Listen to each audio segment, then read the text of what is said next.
rescue. You want to press people, you're no book. Show me the million rescue. To save somebody, the million rescue. Yeah. To deliver you from something, take you from something. So you're a poor people. Rescue me, save. But we the old people. Rescue the million rescue. That will can't help me while here. That's the same thing. But Jota Bagara can't tell you the water. He can't pour one making the water back to kill on money. You know they get people the pressure. Husband not working. I live in church TV. I even made 1,000 a lot. I even made 500 a lot profit. Let me come in for children waiting for me. You are Jota Bagara. What will be our result next year? We wouldn't even 1 year. What will be our result the following year? Okay. Thank you so much. What's your name? What's your name? My name is Patience Mane. Patience Mane. You sell in the market here? Yes. I'm selling in the here? Yes. No market. Man just son. I go look for Yancy son. You go look for the market, you see son? Yancy food, call it food price. The way up, you not understand ourselves. When you go to there, you buy another price. When you come, you buy a different price. So the money I can put it back on my. Also, the money you carry to the cold storage. They put it back on market. Very rich. How much for the fish? You buy snapper 14,000. What we used to buy 10,000, 8,000. Buy it 14,000. One cartoon snapper 14,000. So we beg the government. We ask y'all to help us to beg our government. We say you came to rescue us. But the rescue that you're doing now, we're not understanding it. And when they pull the police on the street, our boyfriend here, they're not bringing nothing to us again. They say they can't rescue us. Why they cause a motor burner running? They want not doing they want. They are breaking the government. We the poor people, they must find place for us that we want be able to steal our clothes. They got poor people, they got rich people in the town. Some of all we not got more from the South God. And that basement we do, we not understand our children run to school. Our children, when we can't sell the market, we can't make a damn. They say rescue, but we're not understanding the rescue team.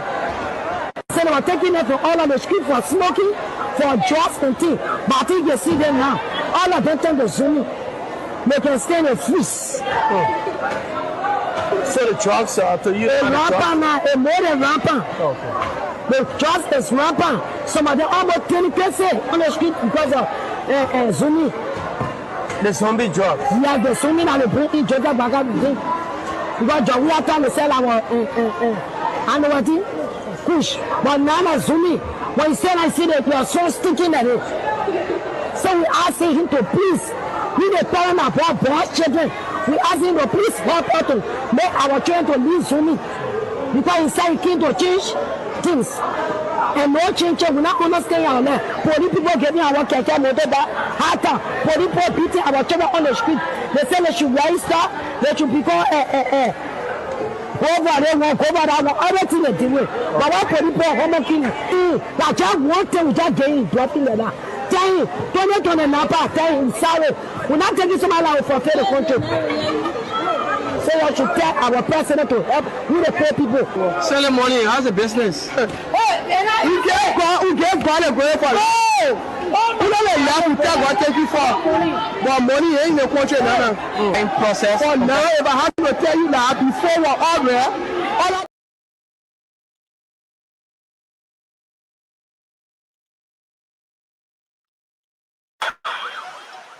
Under pounding rain, the streets of Monrovia echo with chants of anger and frustration. Protesters march towards Capitol Hill, denouncing what they see as a betrayal by President Joseph Boaké's administration. I'm in the street to remind my government of the past promises that they make to we the Liberian people, that they're going to better our lives. How can you say you came to better the life of the people, but then you came and you took people from jobs? The right thing is to serve the people, because when you say your government is coming to rescue, you're saying that this man was doing such things, meaning corruption, right? And you're coming to clean this, you're coming to do the good thing, and now you come in and you take everything. Many say the promises made during the 2023 election campaign remain unfulfilled. With inflation soaring and public sector salaries stagnant, people say their patience is wearing thin. Boaké, who took office in early 2024, pledged sweeping reforms. Supporters say the government has tackled corruption and made the country more attractive to investors. But critics say his government is failing the people. We expect that Joseph Walker, as president of Liberia, will meet the demands of protesters and listen to the cries of the own people that are suffering daily. People are going to bed hungry at night without being able to afford food on a daily basis. Suffering is escalating out of control. Liberia, recovering from 2 brutal civil wars and the 2014 Ebola crisis, remains one of the poorest countries in the world. Many believe the nation's abundant natural resources should be lifting people out of poverty, not leaving them behind. We haven't been fortunate to have had leaders who prioritize Liberia development priorities in a way. We have a small country, small population, abundant resources, abundant enough to make Liberia self-sufficient and to have some of the highest GDP in Africa. As tensions rise and public discontent grows louder, the pressure is on for Liberia's leaders to deliver on their promises. Vincent Monaghan, Al Jazeera. Make sure to subscribe to our channel to get the latest news from To clean this, you coming to do the good thing. Past promises that they make to we the Liberian people that are going to better our lives. How can you say you came to better the life of the people, but then you came and you took people from jobs? The right thing is to serve the people, because when you say your government is coming to rescue, you're saying that this man was doing such things, meaning corruption, right? And you coming to clean this, you coming to do the good thing, and now you come in and you take everything. Many say the promises made during the 2023 election campaign remain unfulfilled. With inflation soaring and public sector salaries stagnant, people say their patience is wearing thin. Bouaké, who took office in early 2024, pledged sweeping reforms. Supporters say the government has tackled corruption and made the country more attractive to investors. But critics say his government is failing the people. We expect that Joseph Walker, as president of Liberia, will meet the demands of protesters and listen to the cries of the own people that are suffering daily. People are going to bed hungry at night without being able to afford food on a daily basis. Suffering is escalating out of control. Liberia, recovering from 2 brutal civil wars and the 2014 Ebola crisis, remains one of the poorest countries in the world. Many believe the nation's abundant natural resources should be lifting people out of poverty, not leaving them behind. We haven't been fortunate to have had leaders who prioritize Liberia development priorities in a way. We have a small country, small population, abundant resources, abundant enough to make Liberia self-sufficient and to have some of the highest GDP in Africa. As tensions rise and public discontent grows louder, the pressure is on for Liberia's leaders to deliver on their promises. Vincent Monaghan, Al Jazeera. Make sure to subscribe to our channel to get the latest news from Al Jazeera. 2023 election campaign remain unfulfilled. With inflation soaring and public sector salaries stagnant. All right, fellow Liberians home and abroad, it's always a privilege, and it will forever be a privilege for us to be here to inform you about what is happening in Liberia. We want to say welcome to each and every one of you. What we ask you to do right now is for you to kindly hit for us the share button. Share with friends, share with family members, so that all of them know that we are here. So whatever you can do to ensure that you help us to get this show across, as we will be, having a wonderful time here, please do us that favor. We're going to be having a really, really, really wonderful time here. So please help us hit the share button, invite friends, invite family members, so that all of us can get ready to bring you what we are supposed to bring you. We also ask you to follow us on YouTube. If you are on YouTube, you can follow us on YouTube. You can also follow us on X under the Palava Hut, or you can follow us on TikTok. So you will see us on all of these platforms. So let's bring you this. Ever wondered what your home looks like from space? Enter your address and get a 360-degree satellite view of your home. Who was in Nigeria. Let's bring you this, and then while we also use the opportunity to share with others who are with us here. So let's see. Let's get this. As an ex-president. Okay.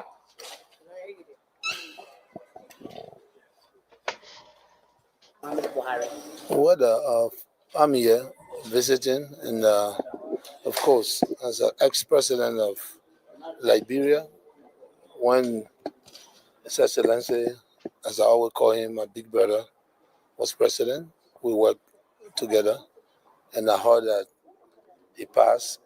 So on my visit, I just wanted to come and sympathize with the government of Nigeria and the people of Nigeria.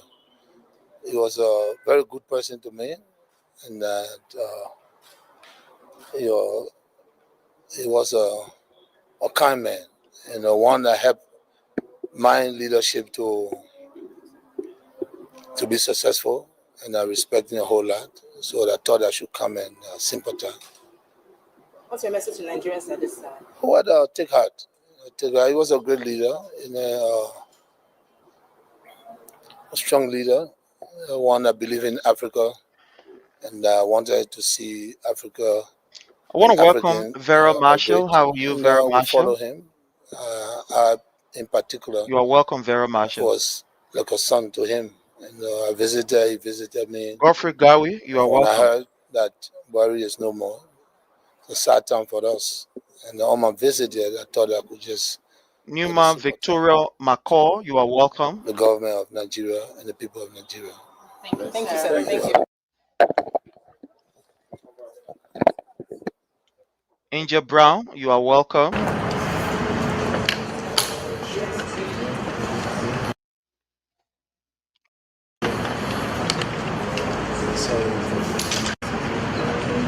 We want to welcome Madam Sise. You are welcome, Mama. Zigo TV is live with us. We want to welcome the CEO of Zigo TV. You are welcome. Eric Valentino, you are welcome. James Thompson, you are welcome.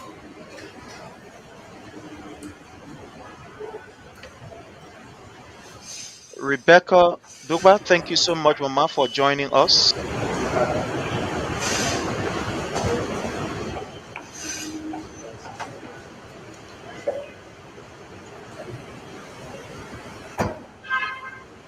All right. So again, fellow Liberians home and abroad, it's a privilege again for us to be on here. Mr. Dix, thank you so much for joining us. We appreciate you. Melvin, thank you so much, Jimmy, for your presence here. So it's always a privilege when we have the opportunity to be seated here. And we want to say thank you for also being here with us. As usual, we ask that you do us a favor. And that favor we require of you is to kindly hit for us the share button. We want to say welcome to every one of you, Angel Brown, you are welcome. All of you are highly, highly welcome. We do appreciate you. And we're going to have a wonderful time this evening. So what I'm going to advise you to do is grab yourself a bottle of water or juice or whatever. Take a seat and let's have a very wonderful, wonderful time. Let's have a wonderful time. Let's have a wonderful, wonderful time.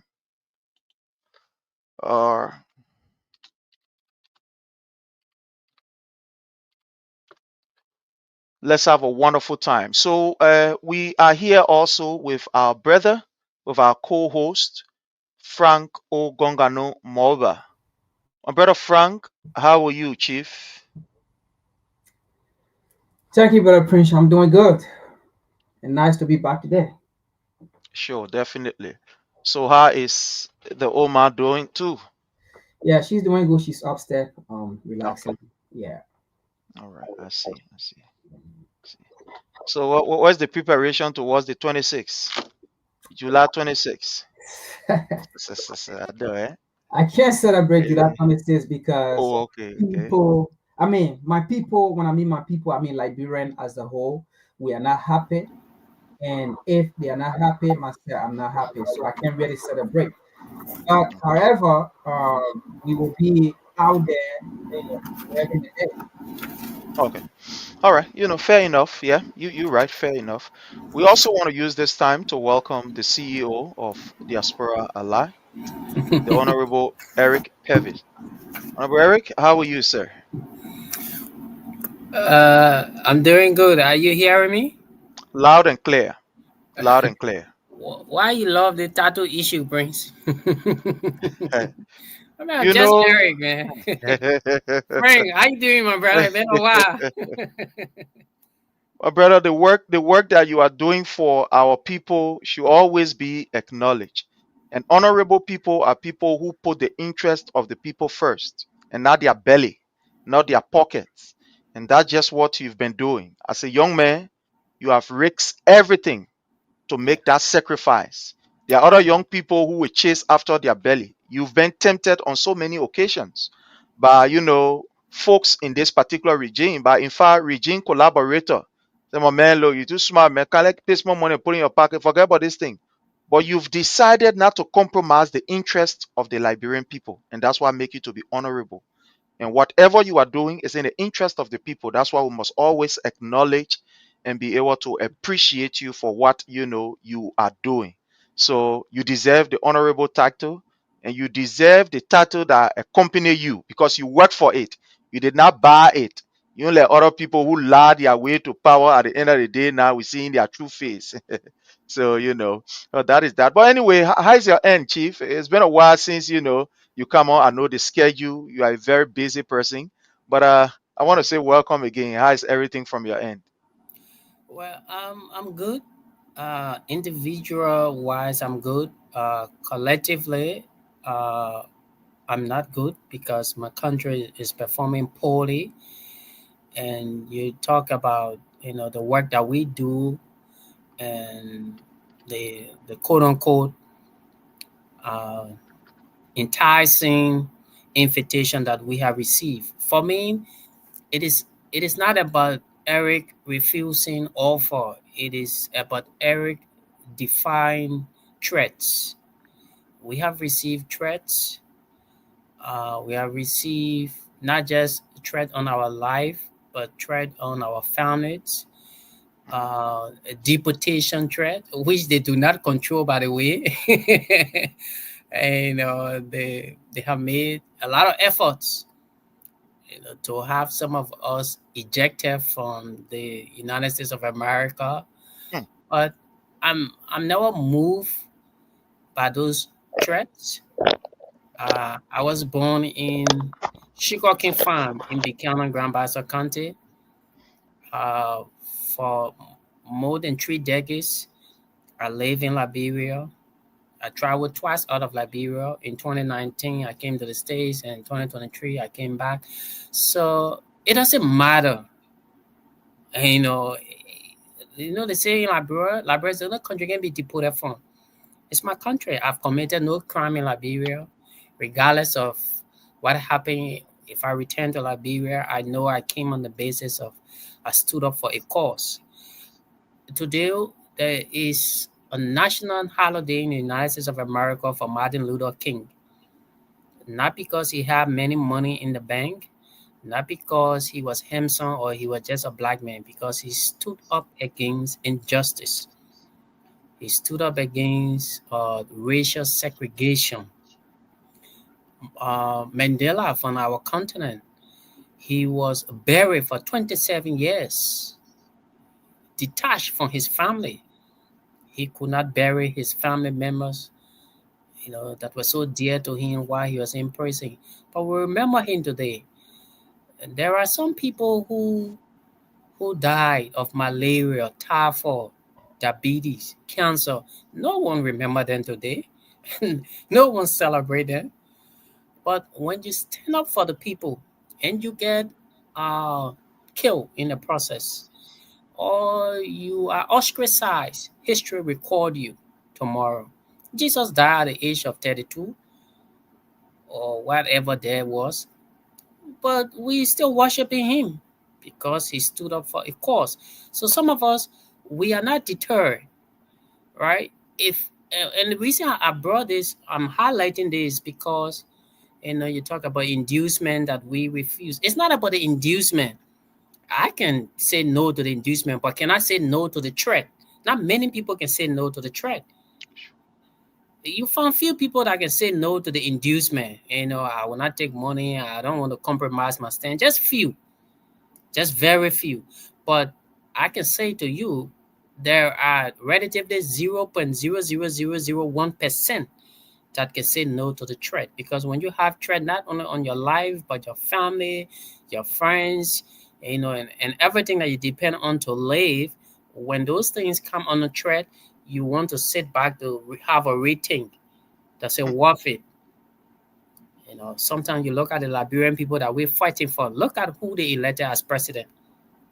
A man who has had zero impact on the life of the people. This is the man they voted for to be president. Should we blame them?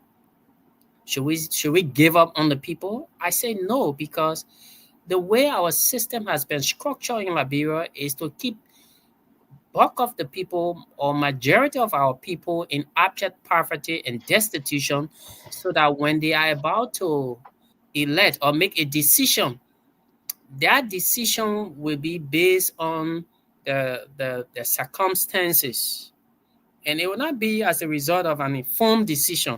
It will be as a result of, you give me 2 cups of rice, who I believe when they win, they will make me minister, and the current government, I ain't getting direct benefit from them, so let me try another person, regardless if that person will even be worse than the one they want to replace.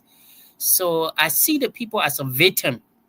I do not see the people as being insensitive or ungrateful. No, the people are the victim. And the reason they are the victim is because society has kept them like that. I told you on the last show, I think a day ago, that the UNICEF issued a report that more than 40% of school-going children are out of school. In the next 15 years, those are the people who will be depending on to make informed decisions. Not even 15, let's say the next 5-6 years or the next election. Like 50% of the people that are out of school now will be around the age to vote. Sure. And if those people do not have the basic education, the civil education that they need to make an informed decision, what do we expect in 2029? When the Unity Party is already in power and has got all it has to not only rig the election, but to induce the voters. So these are the victims that we are dealing with. That's why we should never give up on them. We should never reach the point to say, Liberian people, they look for their own problem. No, they are the victims. So that's why we remain committed to the cause, regardless of the circumstances that will ensue. And like you should be celebrated. You took a risk against a certain vice president in a country like Liberia. In the US here, we have around 500,000 Liberians that live here. You are at risk. They could harm you tomorrow. They could get at you tomorrow, regardless of where you are. No one is out of the reach of the government of Liberia. These guys have access to state resources. So the risks that we take, we do not take it because we find pleasure in it or we find fame in it. No, we are on direct threat day and night. Financially, we are being suppressed. Socially, we've been excluded. We've been called anti-Liberians. We hate our country because the government of the day will not want our voices to be out there that will help to impact change. And so I celebrate you. It is people like you that we look up to say, but if Prince Sharif can risk it all, what stopped me from doing what is needed of me? And so every time I see you, I'm excited, I'm inspired. The likes of Frank never work in the citizen government. Sharif, you never work in the citizen government. Some of us will work there, though we have civil servant job, but at least we'll work there. So I don't find it as I'm giving back to the CDC or I'm doing this for the CDC. No, I see it as a patriotic duty, because when I see people like you who did not benefit a cent or even recognition are still fronting for a collective change of our people, those are motivational pathway that we are inspired to do far more than what we are doing. So, my hats up to you guys for continually standing up. You should be making money by now in America. You are being paid per the hour you're punching. Some of you have a single job just to keep our people informed. So I celebrate you, and it's an honor to always be on your platform as times, unveil. Thank you. Thank you so much, my brother. Thank you so very kindly, and I'm humbled by the commendation. Thank you so very kindly. I see this as a challenge, something that I should do more. I should be able to work on. So thank you so much. Thank you for the commendation and the word of challenge also, that we can keep going on. But I want to start with this very first story.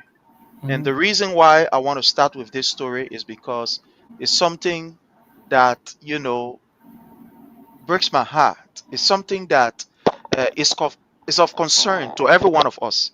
It's something that this government used yesterday, and they projected the image to the Liberian people as if the previous government was doing nothing, even though we saw the effort of the government of His Excellency President Dr. George Manneh Weah working towards elevating people and empowering people. But some of these things were used, not exactly this I'm about to show, but some of these things were used to convince some voters and lie to them. So I want to play the very first video here, and then we can all have, our take on it. This is a video of a lady who went to the Redemption Hospital to go and, give birth. And this lady was denied entry to the hospital only because she did not carry along with her 90 cents. That is 90 cents United States dollars, somewhere around, $200, because the rate right now is somewhere around $2.5, $2.10, depending on where you are. And this lady did not carry money to register so that she can be admitted. And because of that, the nurses that were there, they refused that she even enter the hospital. They drove her outside. While this lady was crying and asking, my people are begging you, my husband coming, my family then coming. I just can't, the people then just bring me in from because, they paying too much on me. I'm begging you, my people will pay the money. All the money they're supposed to pay, they will pay it. Everything they're supposed to do, they will do it. You please allow me entry to the hospital. Let me go. You give me bed so I can be able to, I can feed. Sorry, but it's graphic. This lady is crying. I can feed the baby coming down. You please help me. And they refused. They said, no way. They drove this lady outside. In fact, they said she should not even sit in the fence of the hospital. She should come out of the hospital. While this lady was pleading and crying to these people, asking for help, they refused. They drove her out only because, according to them, there is a new government regulation that states you must pay the full $200. It must be done before you can even enter the hospital. 200 Liberian dollars, which is less than even $1. And this lady was put out. So I want to play this video, and we can all have our take on it, fellow Liberians. I want to play this video. I'm sorry for the wording, some of the wording, if it is too graphic. Forgive us, but it is what it is. So let's play this video, courtesy of DTV Online, and also a passerby, a concerned Liberian who decided, an ordinary Liberian who decided to allow the world to know about what happened in Redemption. just a day after the protest. Yeah. Yeah. Yeah, la retention hospital, one of the bigger hospital in La Bro. They want to put the woman inside, the woman came right from the hospital. As you can see, you see how they play pass so that the woman laying down on the corner. You want to go there, you are so women in there. Oh yeah, retention hospital. Yeah, la retention hospital, one of the bigger hospital in La Bro. They want to put the woman inside, the woman came right from the hospital. As you can see, you see how they play pass so that the woman laying down on the corner. You want to go there, you are so women in there. Oh yeah, retention hospital. Hospital, one of the bigger hospital in La Bro. They want to put the woman inside, the woman came right from the hospital. As you can see, you see how they play pass so that the woman laying down on the corner. You want to go there, you are so women in there. Oh yeah, retention hospital. My brother Frank, I want to start with you. Looking at this video, a mother crying and asking for help. Y'all help me, my people. My child coming down. I can feel the child coming down. You just allow me to go in the hospital. My husband will come. My boyfriend will come. My family then will come. When they can't free me, all the money where I'm supposed to pay, they will pay all. I'm begging you. And the nurses and doctors that were there said, no, we can't allow you inside here. The government of Liberia finished putting up paper. He said, when you pay that 200 Liberian dollars, which is less than even $1, you must allow you inside here. And so you will go by us. They did not even allow her to sit because Redemption Hospital has a fence. People can sit out of the, the facility, but what I mean, there's a place there in the fence where people can sit down without even entering the hospital. It's a place there people can sit. But they even drove her from in the fence. They pour us out. Say, no, you got to come outside. My brother, Frank, use the next 3 minutes and let's hear from you. What is your own take about this? A government that says they have come to rescue the Liberian people. The government that says the people is their priority, or the people are their priority. Mr. Bweka will tell us, love Liberia, think Liberia, build Liberia. But here is it. Katumu Bweka, who is the first lady of the Republic of Liberia, if it was her in that kind of position. My brother Frank, let's hear from you, sir. Thank you so much, Brother Prince. You see, let me go back again to the day of the election, the day the election result was announced. And there were people on the other side of the aisle that when we were speaking, they said we were frustrated because we lost the election. They said we were speaking in a way in which we were speaking because we lost the election. And we said to them, we are speaking in this manner, not because we lost the election. It is because of what is about to happen. It is because of what is coming, the disaster, the chaos that is coming. It is because of the neglect of the Liberian people that is coming. And that is why we are feeling the way we are feeling. You see, let me say this again as I'll repeat this in Bweka man.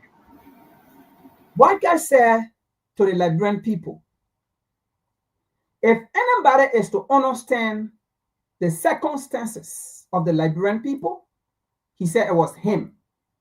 And if anybody is to rescue or redeem the Liberian people, was him, because he have the political experience. And not just that, he was the most oldest man, all right, in the arena for the presidency. And you see, there was a music made by Little Heaven. He said, not every gray hair you see that you can explain your problem to. Because that gray hair, right, they were young before, and they were stupid. They were dumb. So just because somebody get gray hair, that doesn't mean they are smart or they are clever. All right? Because their stupidity, their stupidness left with them, they grew old, and then they start having gray hair. Some gray hair are not meant for respect. Now, how can a man who says he was coming to rescue or redeem the Liberian people, right? And he said,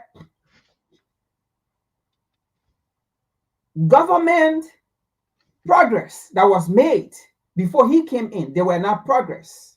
They were not anything that had meaningful impact on the life of Liberian people.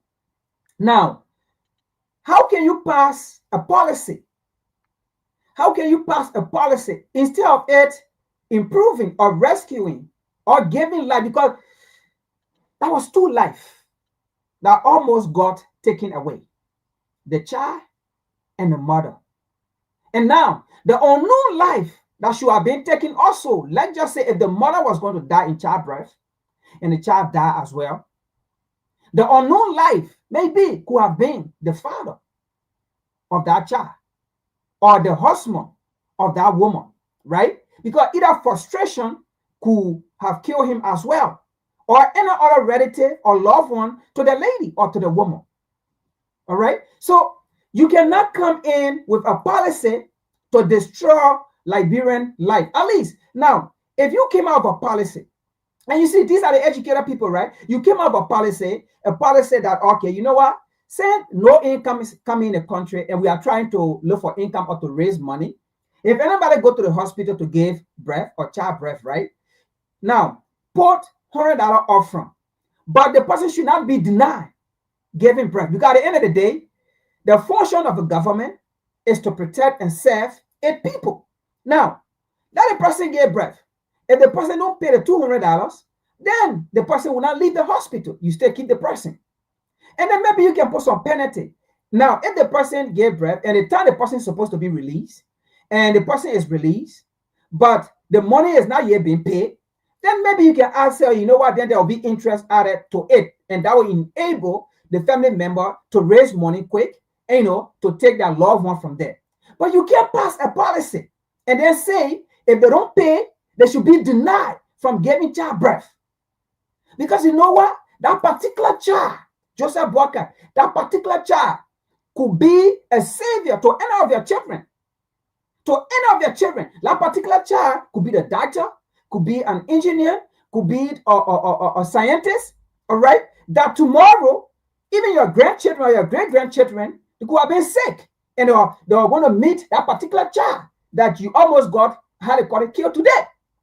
All right? So, especially when somebody go get childbirth, at that point of time, they have no option. Their option is to just see their baby, to have a safer delivery. But you did not do that. You passed a policy that also put the life of Liberian in danger. But again, it is not strange to us because it was the same Boakai that told the Liberian people the government of Ellen Johnson Sirleaf failed because they failed to implement policy. They had no idea of implementing policy. And let me just go to the protest. These are some of the reasons. The protest. Yeah, we'll get to the protest. Let's go to our brother. We'll get to the protest. That's going to be a whole topic all by itself. But thank you so very kindly. My brother Eric, you saw the video, and I want to say thank you for this. What do you make of what happened? Such a terrible, very horrific incident right on the street.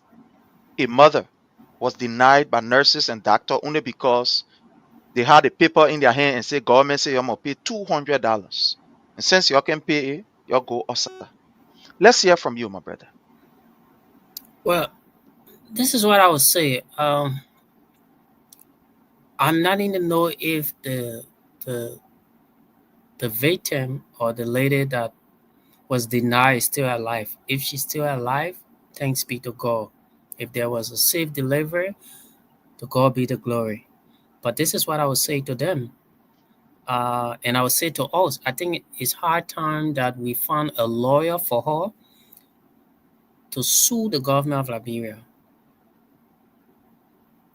And I'm excited that you have displayed a flyer that says the First Lady, Katumu Boakai, is being considered in Liberia as the champion for maternal health. When it comes to maternal health, or when you hear maternity, it has to do with a pregnant woman or a woman who had just put to bed or deliver. How can the First Lady be a champion of maternal health? And she sits in Liberia, watches a lady who has reached the stage of putting to bed, being denied access to a government-run hospital. How does she sleep at night? Mr. Boakai was elected simply because he told the electors that he came to rescue the country. Is he sleeping well? What does a conscience tells him watching such horrific and distressing video of a Liberian citizen, for crying out loud, a Liberian citizen about to deliver a Liberian citizen or citizens, because we do not know how many children the woman had. It could be twins, it could be triplets, we don't know.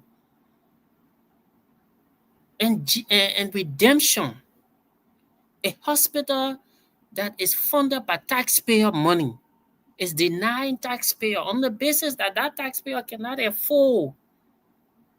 How can our people be so heartless to watch this woman die and watch her unborn child or children die in the process? What message are we sending? What message are we sending not only to the international community, but to generations to come? That you are coming into a country that will deny you access simply because your parents cannot afford to have a safe delivery on the basis that they don't have money. Or you were delivered on a Palawa hut by a few quote unquote good people because the hospital rejected you. How can we be this heartless to our own people? Katumu Boakai, you are the champion, or you call yourself the champion for maternal health. Are you not concerned? How do you sleep at night to watch such horrific things and you go to bed sound in sleep? This is a testament of the heartlessness of the people that are governing us. What kind of horrific and horrifying, if I would say, policy is that? My brother, I was sick in this country. I went to the hospital. They never talked to me about money issue. They never asked me about, did you bring money? The paramount concern was to treat me. They treated me. They gave me medication. They gave me prescription to get drugs to certain areas that I would need. And it took like a month before they started sending bills to me. And even with the bills that they're sending to me, that they know very well I can afford, they even call me one day to say, why have you not paid your money? Come and pay or we'll call police on you. Because let me tell you something, the reason health is important. Health is important because if you have a healthy people or society, those people contribute to the development of the country. Prince, if you're not healthy in America, you'll not work. The fact that you're working, it means that you are making the economy to grow because you're paying taxes. You are purchasing at Walmart. You're purchasing at the gas station. Every time you do a purchase, you are improving the economy because you're paying taxes. You're paying taxes. So to have a country like Liberia who care less about your sick people and you prefer for them to die, I mean, you are worse than the devil that people are afraid of. You're worse than the devil. This is unacceptable. The country now should rally. And that's why, the thing of protest, I see people protest for just this reason, that reason, but these are things that should cause a serious standstill in the country. That a Liberian lady was denied access to a government-run hospital funded by taxpayer money simply because she never had a few dollars for her delivery at the time. And they allowed that woman to stay outside in pain, in agony. How can we treat our country like this? Are these not the people that Bouaka said he was coming to rescue? Are these not the same women Katumu Bouaka is breaking off of saying she is the champion for maternal health? What health is that? Can that woman be loyal to the country tomorrow? A lady that was denied access to a government-run health facility simply because she never had money? What do you expect this lady to tell her child tomorrow about patriotism? Can that child be a nationalist? A child that will deny safe delivery? Go back to the TRC report. The causes of our civil war: marginalization, neglect of the rule of law, or disregard of the rule of law. These are things. These are things that can inspire the people to action. What are we doing to ourselves? We are the 7th poorest country on the face of the earth. When we should be making strides to lift our people from poverty, instead we are further shrinking them into misery and hopelessness. The pro tem is a female, Nyomli Kanga Lawrence. This was a lady who wasted hot tea on Senator Sarah Johnson in the name of advocating for the Liberian people. Today, what does she have to say about that lady at the Redemption Hospital? Look at all of the advisors and deputy and ministers and this under Joe Bouaka. Many of them female. What do they have to say? The Female Lawyer Association of Liberia, call them what, AFL, or whatever the name the name is. Shouldn't this be a priority for them? Where is the Ministry of Gender, by the way? Where is the Ministry of Gender in this situation? I'm sad. I'm frustrated. I'm hopeless. I have no faith in my country anymore. I have no faith in my country anymore. To watch a pregnant woman in agony and you deny her. Do you know how many people at JFK are non-trapped? Those women are put to bed, they're non-trapped because they cannot afford the maternal fee. And no babies are growing teeth in JFK hospital, or because the mothers can't afford to pay for the delivery cost. So the medical institution, JFK, keeps them there. I've been through that. The advocate for women, I raise money for women. This is unacceptable in our country. And these things are still prospering, but yet we say we have a rescue government. So, I mean, how do I make of anything like this, Brother Prince? I can make anything of this, but to weep for my country. That's all I can say to you. And let me just add something to it, Brother Prince, because I didn't finish my talk. But let me add something to it. And what we're saying here, right? If there is any error, all right, in Liberia that this government, all right, supposed to tackle or supposed to work on, I think it should be in the healthcare sector, or it should be the healthcare sector. Why? Because this is a man himself, all right, that have health conditions. This is a man himself that live on medical device, all right. This is a man himself, his wife also have health issues that they have to take her out of the country to another country to give her treatment. All right. So both the first lady Their first lady, let me put it that way because I have my first lady. Both their first lady and their president, both of them have medical issues. And one specifically, the president, live on medical device. All right?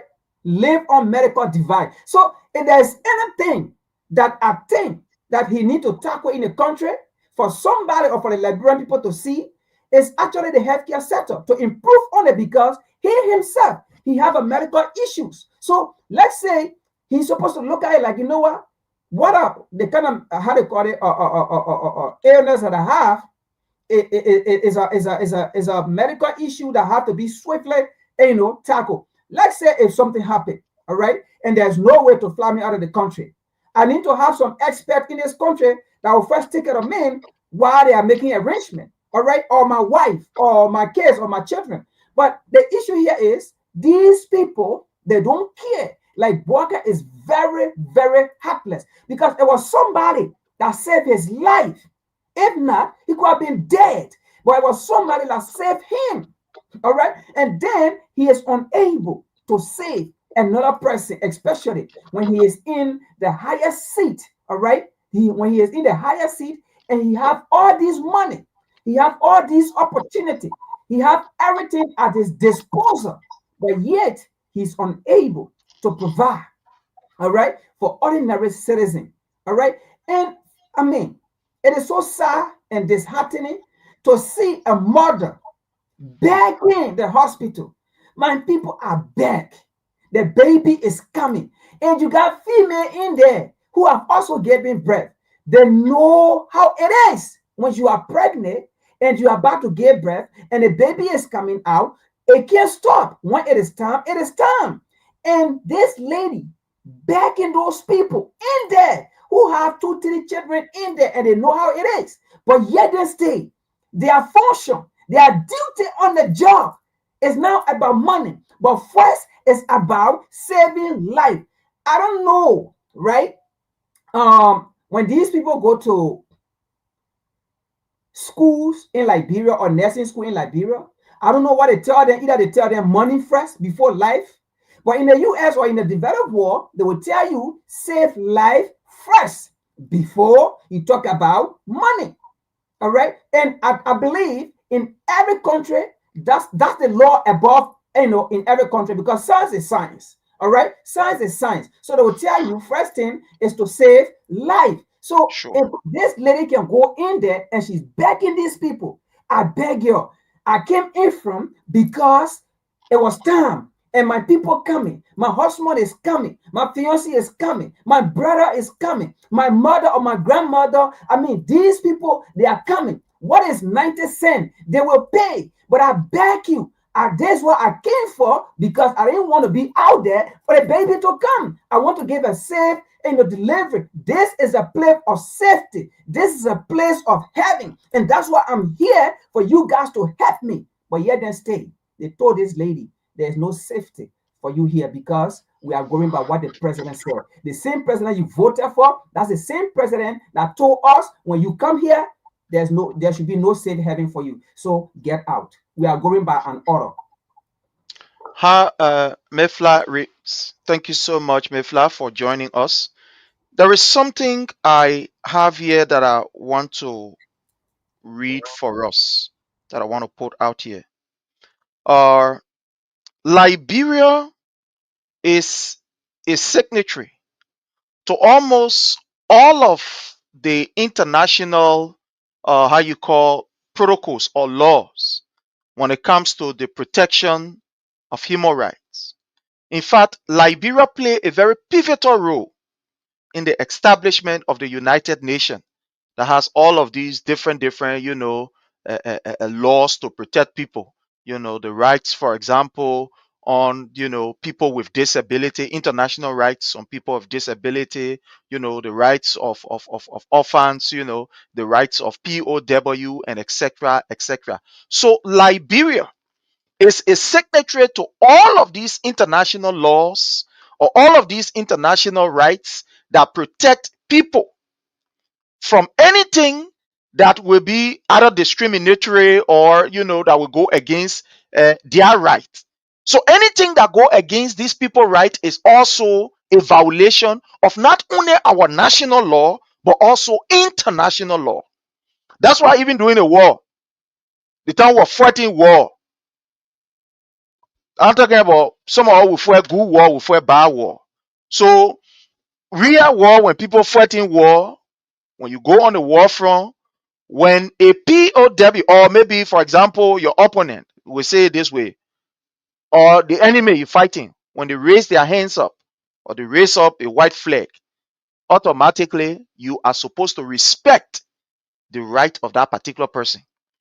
They can even fire now bullet and take away all your people, but once they put their hands up, they are protected under international law, and anything you do to them is a violation. Whether you are on war front or what kind of front, anything you do to them is a violation. So Liberia is of no exception when it comes to these international laws that protect our mothers.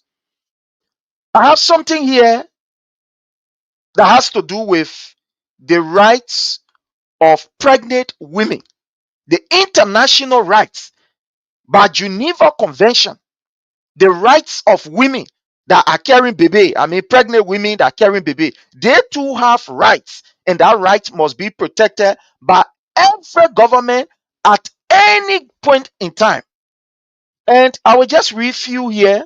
It says key aspect of the international rights for pregnant women. You can, my people, you can Google it. The rights, the international right, I mean all country in the world supposed to respect this particular right, especially that is democratically, cognizant and etc. So it says key aspects of the international rights for pregnant women. 1, the right to health care. This include access to quality alternative care, skills, birth attendance, emergency care, and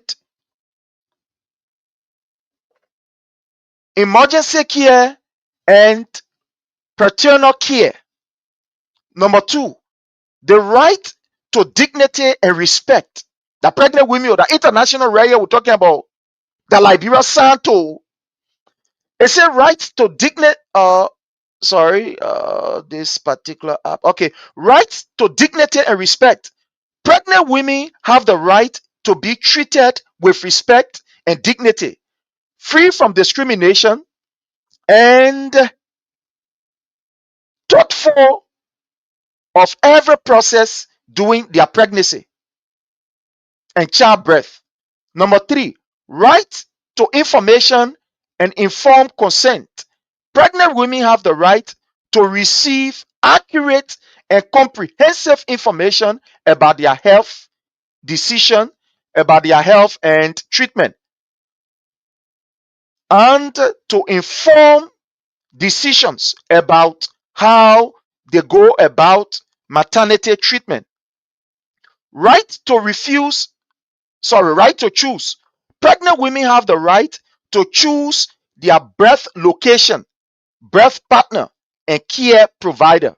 And you go down, etc., etc., you're going to see it there. So Liberia, that is a signatory to these laws to protect women that are pregnant. To see that a woman will go to now private hospital. Maybe if the private hospital will say, oh yeah, the private hospital, so the private hospital, yeah, where they, we can't do this or we can't do that. But this is a government hospital. A government hospital that is funded by taxpayer money. There's somebody who is a Liberian who also have equal rights and opportunity to receive all of the benefits as enshrined in the law. She ran to the hospital. Then Joseph Numa Boyka, who gave us a story, Mr. Boyka told us that his mother was somebody who was disabled. And his mother struggled for him to reach where he is. He always explained that story of his mother. So for you, Joseph Numa Boyka, to come now to become president in your 80 years, then you read about big paper and put it up and say, look, all the pregnant women there, if you not pay $200, they must send you OSA. Is this what the people voted you for? Is this the rescue that you say you come to rescue? A man who, according to our brother, and that's truth, have underlying health condition. In fact, honor Joseph Numa Boyka because of his health condition. Health should be one of the most acceptable and free thing that you can ever be able to have access to. Honor Joseph Numa Boyka. Because he knows, look, if there is anybody in Liberia that should actually know the importance of healthcare, it should be Joseph Numa Boyka. He should know the importance of healthcare. The last time that man was sitting down in, I think, ERW hospital, he begged how you call a bone arrow steak. Sitting there, they were putting drip on him. That president, we are got to fee for him and say, no, the old man here got to move from here to go advanced countries so that they can be able to help him. And today, that particular treatment was given to him. He's alive, well, and passing around. But under his regime, he read hell about big paper and said, look, you know what? Any pregnant woman that knows say you now get $200, don't enter the hospital. And because of what he wrote, look at what happened. We just show you a picture of how you call our own mother, Katumu Boyka, who said she is a champion of maternal health. Yeah. Pregnant women then when can go to the place to go deliver. According to Katumu Boyka, she said she the one the giant for them. She the one can be able to protect them. She the only person that will be able to protect them because she understands what they are going through. According to Katumu Boyka. Let it Sonny here. Let put the Sonny up for you to see. She says she is the champion. You know what it means when the people talk about champion? She said she the champion for A. There is a right here, my people. Just give me few, how you call son, a right here. Right here. In fact, let me bring a right here so Liberian can see. This is not us. Let it in here. They say champion of maternal health in Liberia. Then you can see the woman there, they draw the woman and the baby. Then you see Katumu Boyka picture. Even the thing where they put a picture on say a rampant, but no problem. Let's take it as it is. So this Katumu Boyka now, hey man, you yourself, you know where they got to take somebody on a kidney from there, which today they get is not even alive. They got to take a kidney to give it to you the time you're in Ghana. You can't. They honor your regime. As sickly as you people are, you sick, your husband sick, which you know, these things as you age, they will definitely happen. But I think the most important thing is that you, Katumu Boyka, you should ensure that health care is available, especially for pregnant women. We all know the kind of pain that these people go through, pregnant women in Liberia. Some of them don't even get the required food to eat. They can't even eat the required food. Some of them to even go to the hospital, they can't go because at the end of the day, guess what happened? These people, they can't afford because when they go to the hospital, the people will tell them, say, oh, the way you're here, sir, you forget it. If you don't get money, we'll not test you. But look at what is happening under these people. We have people are being refused from accessing health care. Ego. Just like Nima Boyka, what people voted for you for. So they love Liberia, think Liberia, build Liberia, and this Liberia. Is this the build Liberia you're doing? Is this the thing Liberia you're doing? That when you people are refusing people from hospital, imagine what is happening in the Leeward counties. If they think it happened right in our nose, in Nikuta, one of the most populated area that you can find in the Republic of Liberia. And I say in Unemoso, rather, I say in Liberia, one of the most populated area you can find in the Republic of Liberia. For somebody to give birth on the side of the road, that will driver osa. Then Boyka, you sitting down there. Oh, Boyka, you are an ungrateful and a traitor to this particular generation. And the heavens will never be excited with you. We want to welcome our sister Alita. Alita, we salute your presence. Thank you so much for joining us at this time on the platform. And hope you are doing well, fine, and you are secure. Welcome. Yeah, good evening, Prince. How are you guys doing? Good evening to the fellow panelists on here tonight. It's a pleasure to be on here once again. I'm calling in from Mama Liberia itself. I'm grateful to be alive. As you can see, the country is very not stable, not safe, but at least we are here. This is our country, you know. Gregor Koma, Mr. Waka, Gena. fear us or shy us away from our country. It is a pleasure to be back home and be part of a historical moment like yesterday to represent our people and be a voice to the voiceless, to call Mr. Baga to rescue our country, rescue our people because that was what he promised the Liberian people. And yesterday was a human tsunami out there. The Liberian people was out there without no political instruction, but their own personal agenda to say, Mr. Baga, enough is enough. You came to rescue us. You slightly made your way to presidency with a platform that you portrayed that to the Liberian people that you understood that you could have delivered, but unfortunately, you have disengaged from that and have put yourself in massive corruption, killing our people, police brutality every day. So we were out there yesterday to call Mr. Baga and hold his feet to the fire to do the needful, and it was a pleasure and it was a wonderful time. When I listen to Liberians on social media, they're going, oh, you go, you leave America, you go Liberia for such a thing, and I tell them, I say, I didn't know that day Liberia is still my home. America is an opportunity, but regardless, we have to be leaders that will. Baby, are you?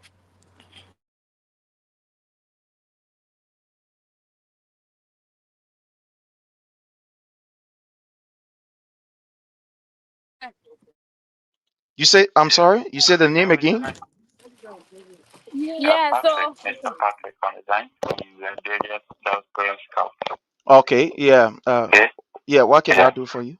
So the main reason I called you, were you aware that there will be a Zoom meeting today by 8:30 p.m. this evening on the group? Will you be chance to join? No, I'm not aware. But Oh, so sorry for the late. So sorry for the late information. okay. Oh, so you will you be chance to join by 8:30? Yeah. So have you gotten the Zoom link? No, I Have you haven't. gotten the Zoom link on the? No, I Oh, haven't. okay. My people, these are scammer. So that's why I put it on. These are scammer. Like 8:34 for you got it now? I'm sorry, you said it's. You receive it? I need to check my phone. That is the passcode for the message. Yeah, the passcode for the message, text message. Okay, I'm coming. Let me check my phone. Yeah, just let me check my phone, Yeah, please. minimize. What? Yeah, let me check my Just phone. check now while we are call. This is how they steal from people. This is how they hack your phone, and they can be able to have access to all of your how you call information. They will tell you that they send code. Yourself? Uh, Get it from WhatsApp. oh, What you number? mean in my inbox or from my Yeah, in your inbox message. okay, in my inbox message. Please Okay. drop that man. Yeah. We have see a national issue here. Drop that scam man. Okay. So let me just say to you that you are on live and we have your number. And as I speak to you, I've already forwarded your number, and we are coming at you. We are coming at you. Just rest assured that we are coming at you. All right. So yeah, I'm sorry, my sister. We have these criminals on who always try to steal from people. So be very careful out there. This is how they will call you and say, I have you have a meeting to attend on blah blah blah area, and we send you code. And as soon as you send that code to them, they will immediately hike your entire information. So be wise. This is this person. So I'm sorry, fellow Liberians. I just wanted to, put it on live so that you can see for yourself. So I'm very, very sorry for that.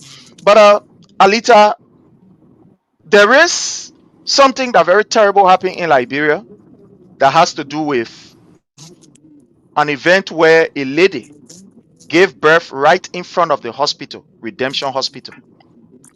Let's hear from you. What is your own take on that? So, Prince, that is just one of the situations that happen in this country every day because I've been seeing so far since I've been here for close to 3 days. There are a lot of events, but that was a very terrible situation that happened. But once again, when politician comes like Mr. Baga come with lies and deceptions that they have the format to transform our people's lives. These are the issues that they face. Like the nurses were out there crying for harmonization. Now they even get paid instead of even the harmonization would have been preferable for some of them now if you ask them. But it was a sorrowful and disgraceful thing. Our country once again, like, but will be always on the map for the negative thing on this administration because Mr. Parker has no plan to change our people's life. And I wish the family all the best. And, it's just one of the few situations. People are homeless in the street in Morovia. See, people are moving with wounds that we don't even have medication to cure. It's sorrowful to be out here just watching our people go through the struggle all over again as the country economy become more unstable to even maintain or even feel one third of the library in this country. And people are out there taking it to be a comedy show. This is not comedy show. When you won will slightly under one person vote and you stole the library people, you have better agenda. They should have inherited more than what they have gotten because they is even zero down to what President we are offered because by this time President we are presidency had touched every and each and every library hustle because we had free wi free tuition running in and out of the country and people are accessing it.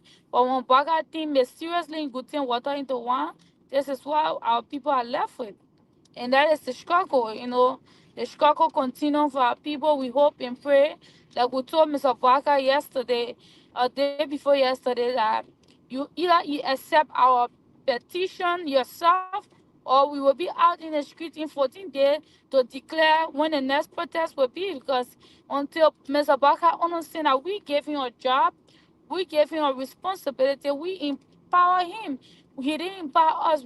He is our employee. We are employers. So he should understand that and proceed with caution. And that is what we are on. So in 14 days from now, Mr. Barker will be hearing from the Liberian people at the earlier convenience.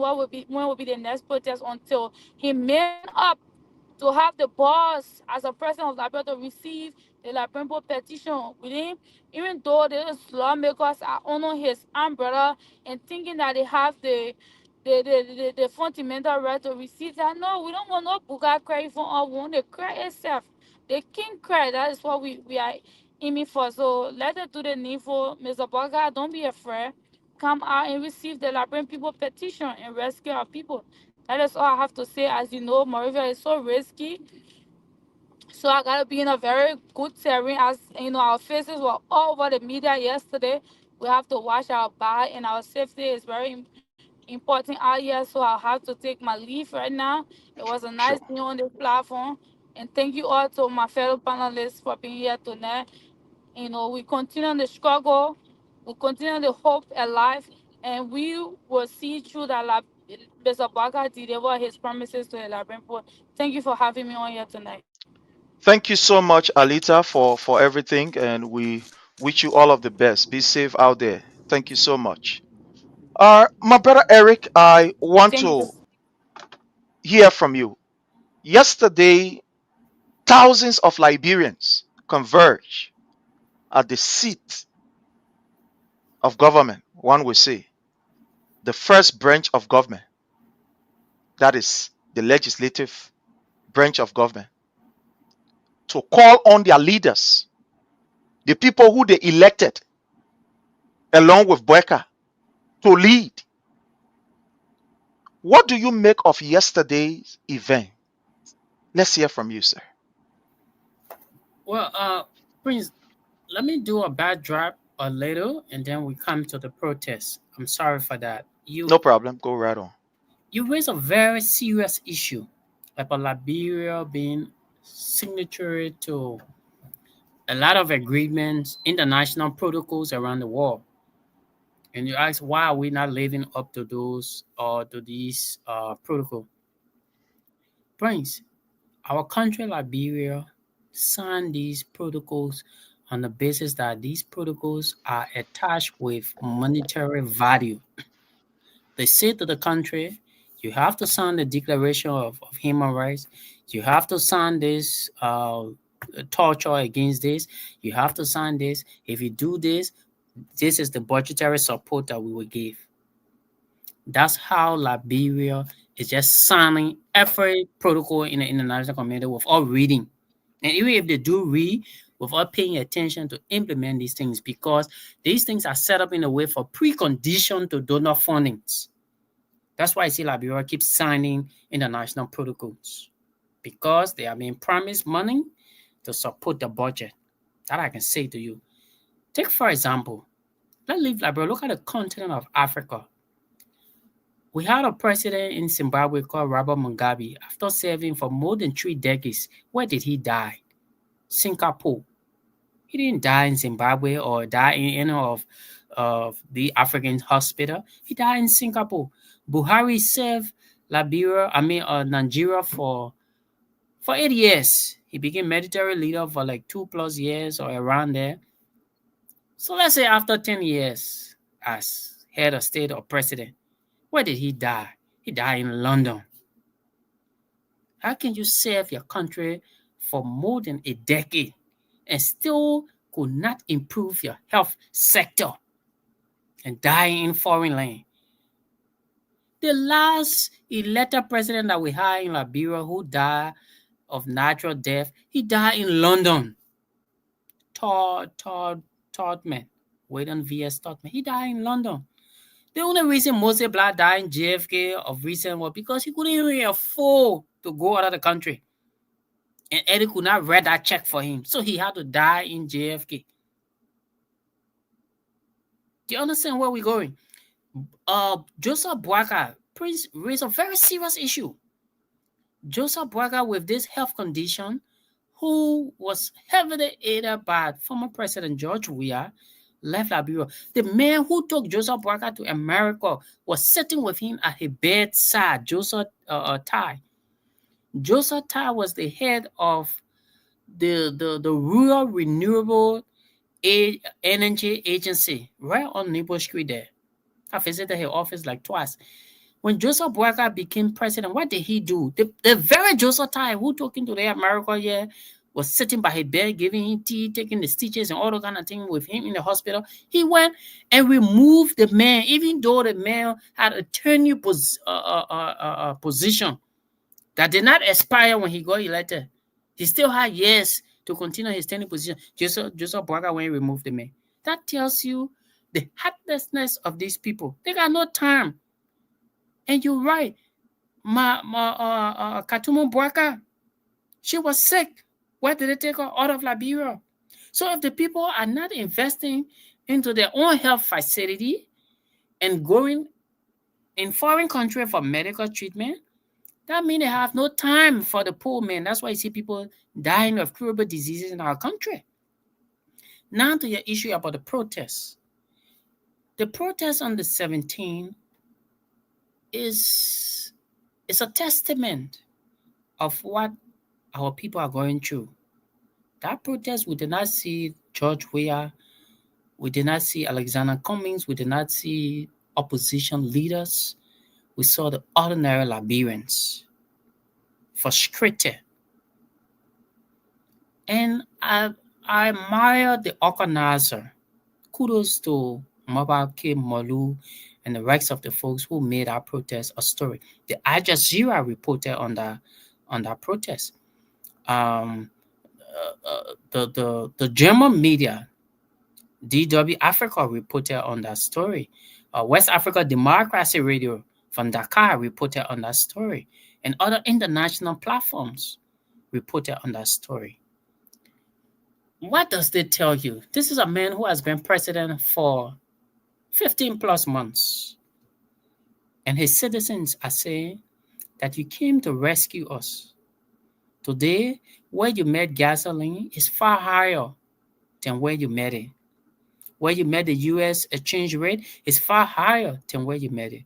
Where you met the copper rice is far higher than where you met it. Our children were in school. Today, they aren't in school. How long do they wait? How long should they keep calling for the change that you promised them, the rescue that you promised you promised them. Look at how his ministers are living. Extravagant life, opulence. Even he himself, he's building mansion in Foya. And I was told he's also erecting mansion in Broadview. His wife goes to Ghana every week to have face beat. She dresses more than the people that are sustaining her. She has a budget of nearly $1 million. What is she doing with that?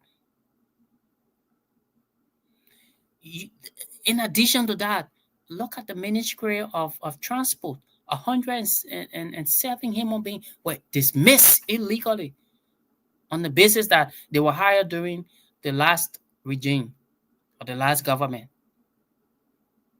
You go to the Ministry of State, people that took oath to protect the president, the president and the VIP and all kinds of things, they dismissed dozens of them, EPS agents, Executive Protective Service agents were dismissed. MCC, Monrovia City Corporation, dozens were dismissed simply because they were branded as sedition. Public works is no good. Finance is even worse. We would have thought that the government that have come would have prioritized job creation, but instead, the government doesn't care. It doesn't care. The government doesn't care. Dismissing people. So that protest is as the result of the bad governance system, rule of law. Look at our country, rule of law. When the Supreme Court comes down with an opinion, the president has his version of it. It defies the Supreme Court opinion. He does business with an illegitimate speaker. He appoints or nominates a man who flip-flops on the very Supreme Court opinion on the rule of law. Justice Bwezi, and makes him the Chief Justice of the Supreme Court of Liberia. Can you imagine that? Look at the man that he took as speaker, even in the branch that we consider as the people's branch. This is a man who his wife is still dragging him in court for neglect, for abandonment, for beating on her. This is the man. He's a symbol of our national legislature. You think the international community have anything good to write home about Liberia? So I'm glad that the organizers have said, since in fact, that the protester assembled, read the petition, but the executive was not there to accept the petition and commit to implementing those things outlined in the petition. They are giving them 14 days. We look for. But again, Prince, going back to history, we do not expect anything significant from Joseph Boakai or in terms of implementing those recommendations. Because I read the petition from the protesters. They highlighted the police brutality, calling for Gregory Coleman dismissal. They talk about Mo Ali. He's just urinating on almost all the laws at Water and Sewer. He's writing, checking his own name, inflating figures, bad governance and all those things. I don't expect Boakai to accept and implement those things. I don't expect him. He has shown zero interest in defending the oath that he took. How I hope we were in the old days where when you take an oath and you violate, you be struck by death. We have a merciful God now, who Jesus is always pleading, Father forgive, Father forgive. But in the old days, Boakai should have been dead ever since. If there's a man that took the oath to protect and defend the Constitution of the Republic of Liberia, what is he defending? What is he protecting? I know. It is a shame. It is a national disgrace in our country. Thank you, Prince. Thank you so very kindly. My brother Frank, you saw the protest. What do you make of the protest? You saw people, gathering and expressing their own dissatisfaction. Let's hear from you, sir. Thank you so much, brother. Eric Mega, let me borrow from your last statement. For me, I've been saying this, right? I'm not saying I don't believe in the Bible, but I don't believe in a Bible where government official should lay their hand on the Bible to pray, to swear an oath to the nation. I don't believe in it. All right. What I believe in, you said something. If they say was doing the olden day time, this was going to happen to XYZ. For me, I believe in our olden days time, right? To swear an oath where they will bring our traditional or whatsoever they call it, bring it and pray to it. That if you be corrupt, let lightning strike you right there. I believe in those things. I don't believe in putting your hand on the Bible. But anyway. Our Sasiwu, we call it a Sasiwu. Yeah. I believe in those things. Sasiwu. Yeah, I don't believe in the Bible, putting your hand on the Bible, praying for it. But I believe in the Bible, but not putting your hand there praying, because at the end of the day, anyway, let me continue. So, in terms of the protest, right?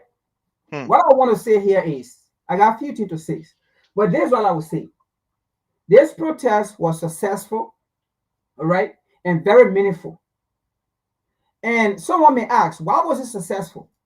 Why was it meaningful when the petition that should have been presented was never accepted, right, by the rightful person to which this protest was held, right? Somebody may ask that question, and you'll be very, very right. Now, what I will say here is, it was successful because it was never politically motivated, unlike other past protests during the past administration of President George Manneh Weah. This protest, I will tell you, right? This particular protest, it exposed the previous protests that been going on under President George Manneh Weah, or during the time of President George Manneh Weah. This protest exposed past protests they were actually politically motivated. Now, what do I mean by that? Let's go back to this protest.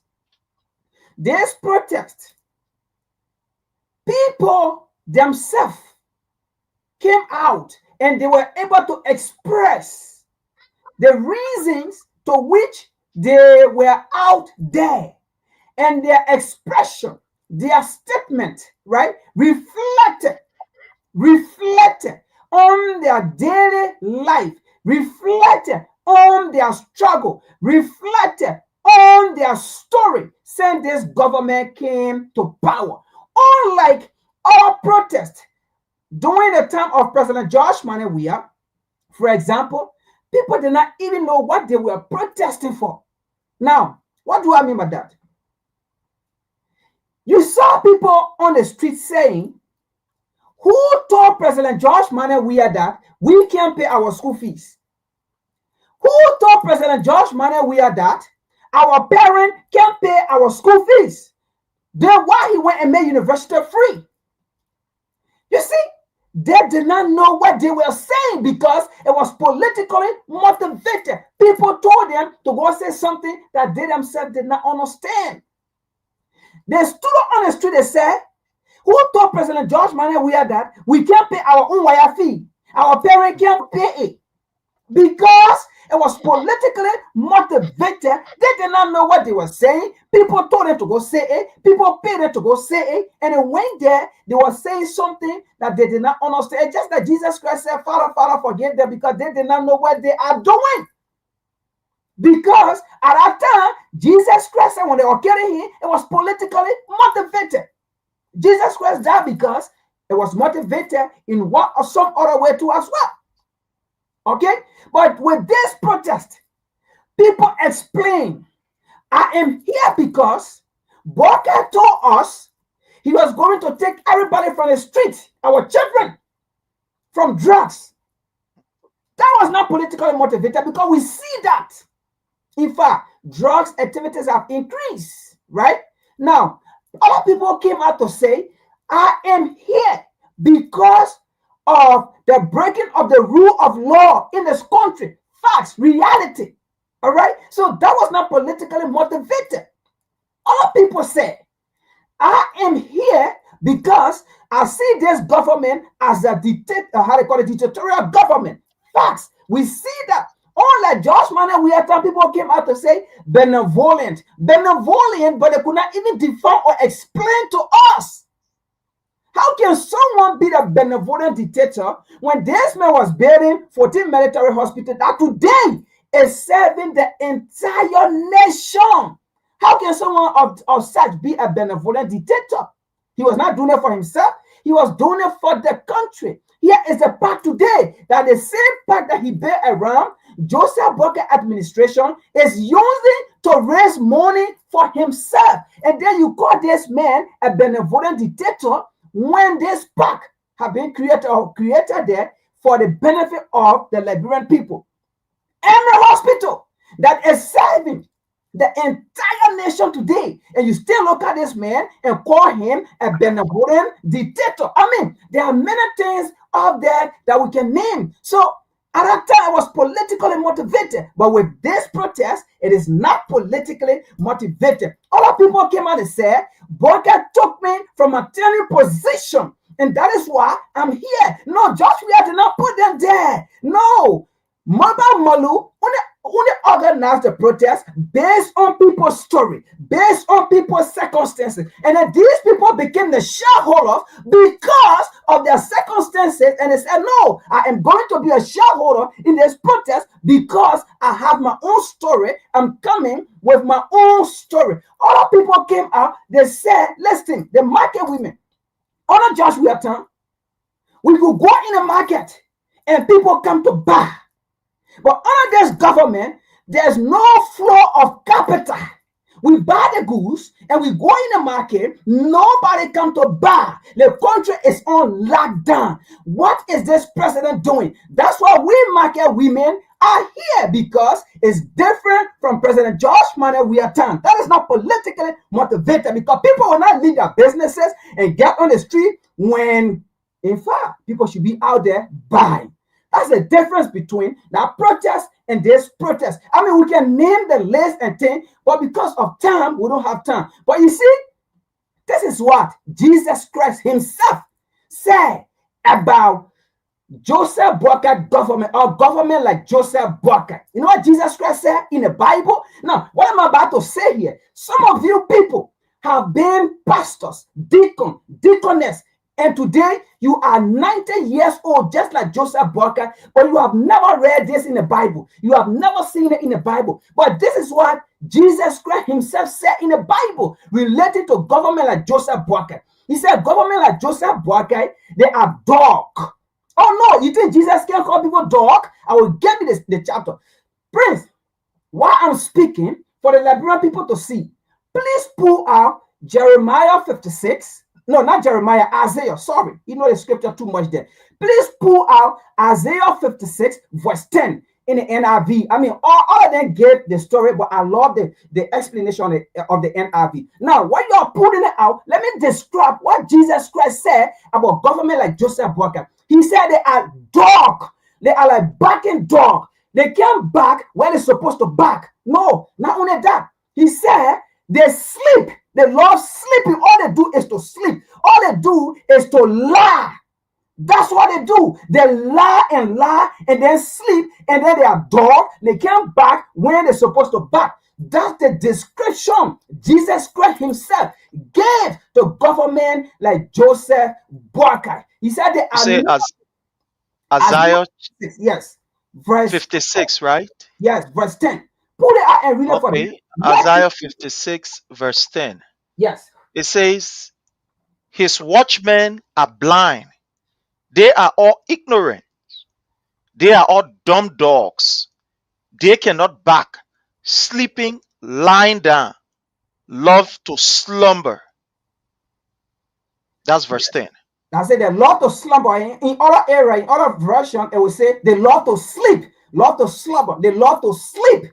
So that's how the Bible describes government like Joseph Boakai. Is a lie? Can't you see Joseph Boyka sleeping? When he was in America, he came for, they said, from 8 to 3. On the dinner table, he was just sleeping. All they do is to sleep. The time he's supposed to back to represent Liberia, he never back. He sat down there like a dog, like him back. That's how the Bible, Jesus Christ himself, described them. He said they are liars. Are we not seeing it? So Joseph Boyka government back, they can't back, they are dog, but they can't back where they're supposed to back. They are liar, okay? And all they do is to sleep. That's the difference between the past government and this government. That's the difference between the past protest and this protest. Because this protest, the people themselves came out, they spoke, all right, based on their circumstances, based on their story, based on what they go through in society under this government, because this government came out or came to power and then took away the right, their educational right that the past government gave them, okay, their free tuition right that the past government gave them, their wire fee right that the past government gave them, because this government came and said, what President George Manuel Weah did, free tuition, we will do more than that. Why? We will do more than that. In fact, no children will be on the street. He was unable to take the girls' children, the boys' children from the street. He was unable to take the people he calls Zogo that are taking in drugs. He was unable to take them from them. But when we get there swiftly, no time, we will hit the ground running. We will deliver the country in 4 months' time. The country will be like Dubai. The country will be like New York. The country will be like London, UK. We will not waste time because we got the connection. We have the people. In fact, we will put the youth to work so that when they are working, they will not have the time to go on the street, to go loot, to go steal people's cell phone. In fact, it is under Joseph Boyka administration that stealing phone have become rampant. And Boyka said, when I get to power, none of these things will happen because Liberia will be a different nation. Like everyone in the world will want to come to seek for refuge, to get job, to live a better life. Liberia will be no more. We will develop this country no matter what they do. Now, who is holding the country? Who is holding Boyka from developing the country, from changing the country, from living up to his promises? Who is holding Boyka? Nobody is holding him. So the protest was successful and very meaningful because everybody spoke based on what they are facing, what they are going through. Police brutality is not lie. People came out and said, I'm here to protest because of police brutality. I saw a lady. She had picture of her 2 children. All right. I don't know if those children were her. They were brutalized by police in a picture holding it. She said, this is what I am here for because these kids were brutalized and killed by the police. Other people were there because there are armed personnel. All right, their relatives were out there because they got missing, they got killed mysteriously. Up to today, those families have not getting no justice. Up to today, those families have not getting any information of the lost one of their, how to call it, relative. So those people were out there. We did not put them there. No political opposition leader put them there. These people came out because other people were there. They said, we are hungry. But God promised us that he was going to give us a job and no job with the youth. That's why we are out here. But God promised that he was going to improve this country. In fact, health sector, all right, it's not there. Other people in the health sector, they came out. People that said, you harmonize my pay. Boyka said he was going to come and increase their pay. So those people came out. They were angry. They said, you know what, President, we are even he harmonize our pay. We were still working. We were getting paid. But this man came. He did not even harmonize, but he took our job from us. We are jobless. We are sitting down. Our women at home, our wife at home, our kids then, we can't provide. They can't go to school. That's why I'm out here. It was never politically motivated. They went there to get their grievances to a meaningless president, a useless president that they themselves voted in power, and then they were there to express their regret to the world of their decision they made. My brother, thank you so very kindly. You know, you and Eric put it the right way, and I will just be adding my own to it. When you look up here, fellow Liberians, you are going to see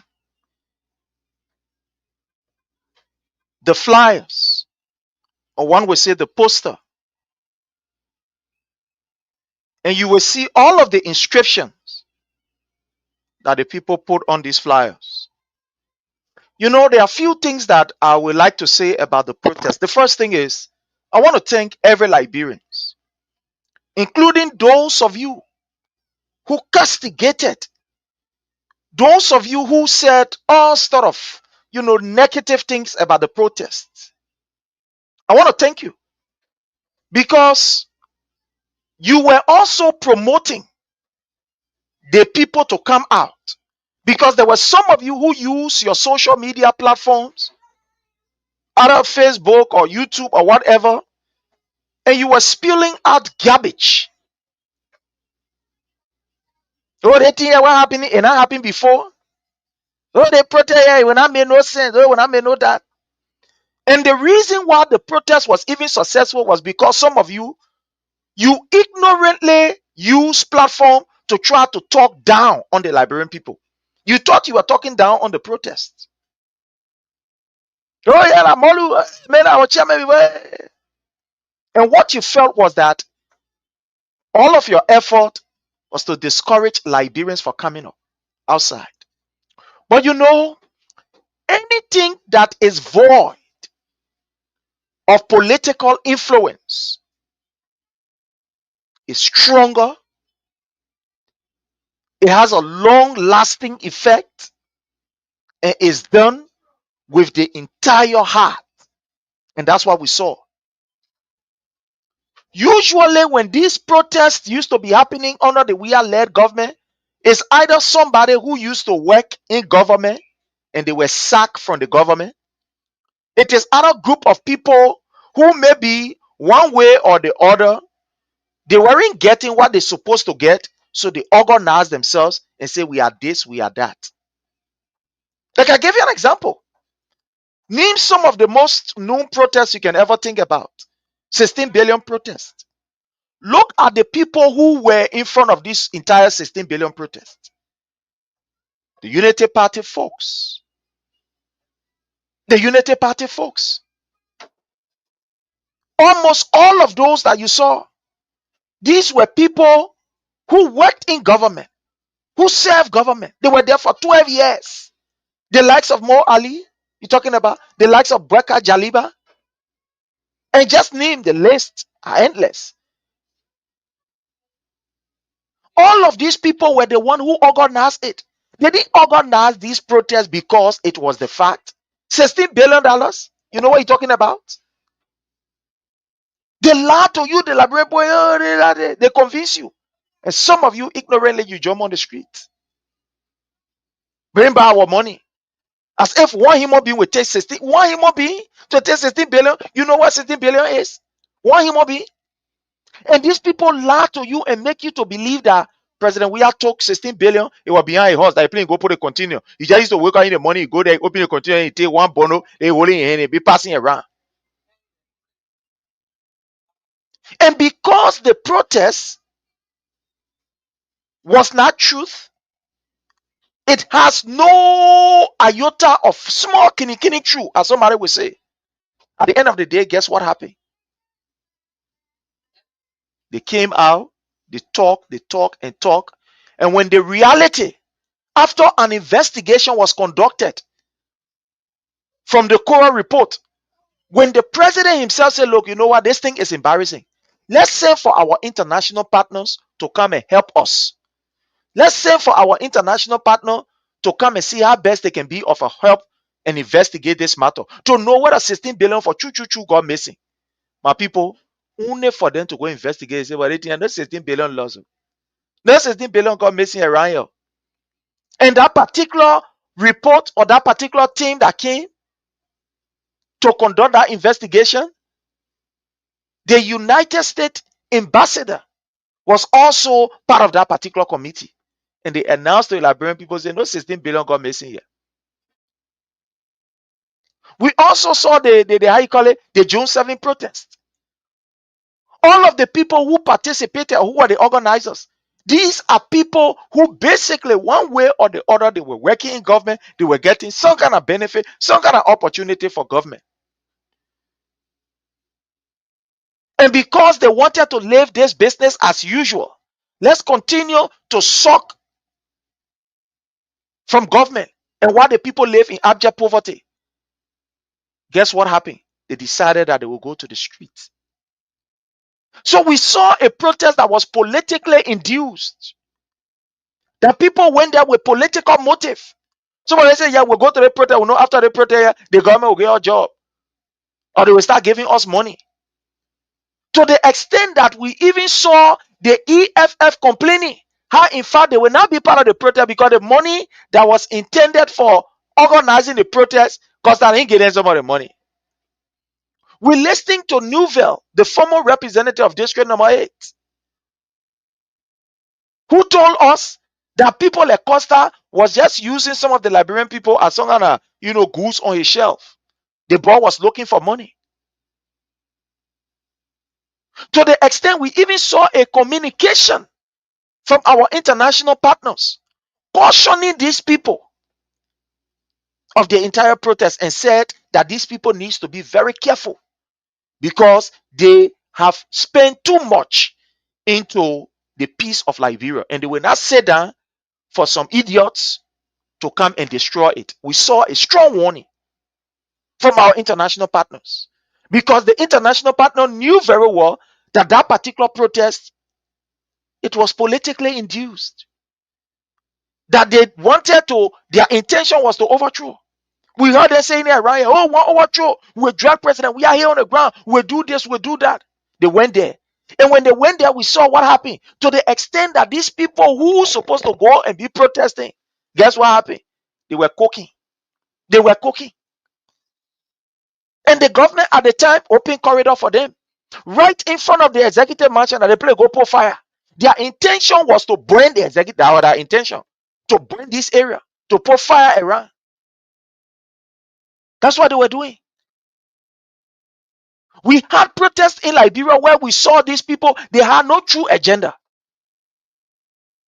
At the end of the day, we even saw how the police had to help some of them because those politicians who were helping or who organized the protest, they could not even give them cold water.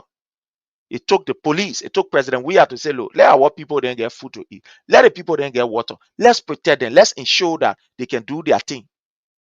They too have right in this country to the resources. So even the men that you were protesting against were still using your resources on you while you were protesting. But as compared to this protest that was held, it was the effort of every one of us. All of you that are listening to us, you put your effort into it. You put time into it. You put energy into it. You did everything to bring the protest to life. There were some of you who were calling family members. You were calling friends and asking them to turn up. The protests were not based on because Joseph Newman Boyka ain't getting a job. The protest was based on the violation of the government against the innocent people. Look at this woman. Look at what is on the poster.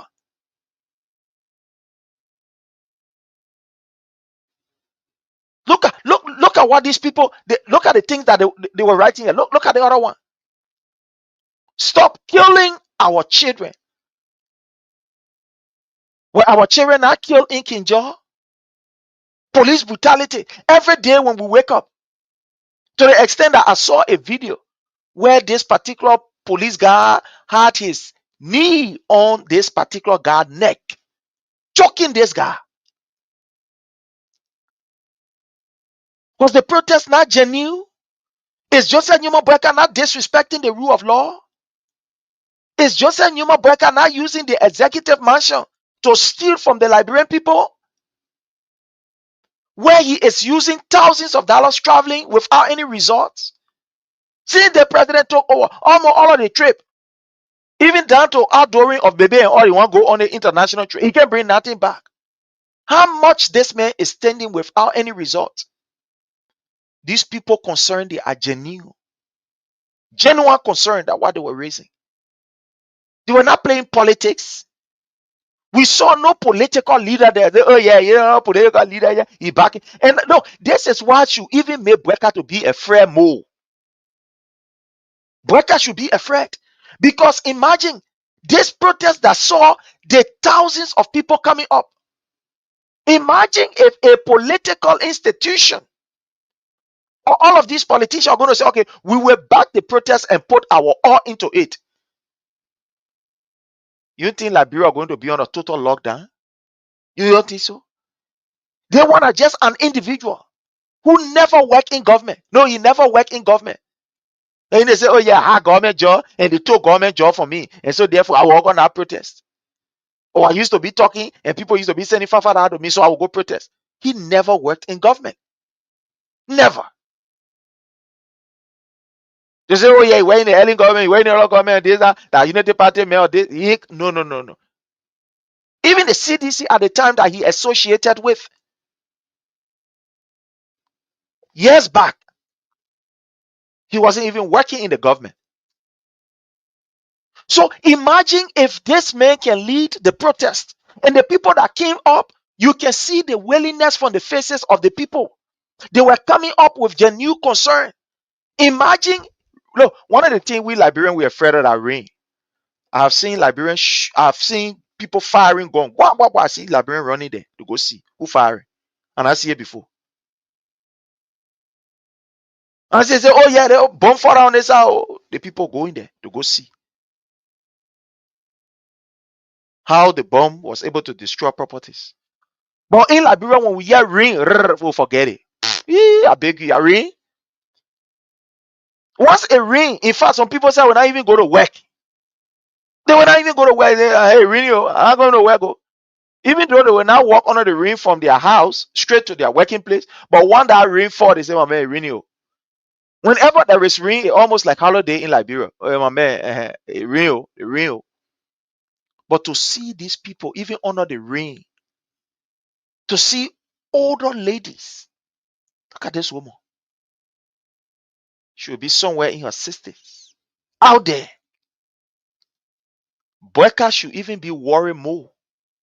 Because if the ordinary people who are not speaking because they want jobs, somebody, oh yeah, I want to be manager. So when I go protest, they will call me to be manager. But these innocent people that you took jobs from them illegally, only because you want to get yourself money, that the people coming also. And what you should be afraid of is when these people are coming out, not because they were influenced by political leader, when you allow them to come out the second time without looking into the issues that they put before you, he will be bad. It will be bad. Prince, sorry, this lady with this flyer, you see the two dead bodies there. One of the dead bodies is her son. Oh wow! Yeah, you see that on Cape Man, the King John massacre that occurred. Yeah. Wow! So I just thought to put that in. Yeah. So you see, left from all the way Cape Man to come to Monrovia just so she can be part of the process. And we saw even happening in Grange there. There were people who were in other countries. People were also protesting. So these people, that politician can tell them, say, oh yeah, I am a political leader, and you gotta go do the no.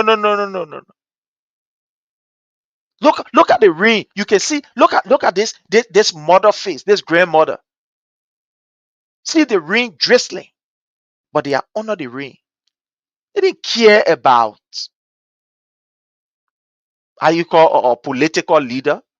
No political leader were there. Like we saw with the Joseph, but Joseph Newman Bweka them were all around the place. Oh yeah, one do that. No, they wasn't there. They weren't there at all. Bweka should be afraid. This that happened should make Bweka to be very, very afraid. Very afraid.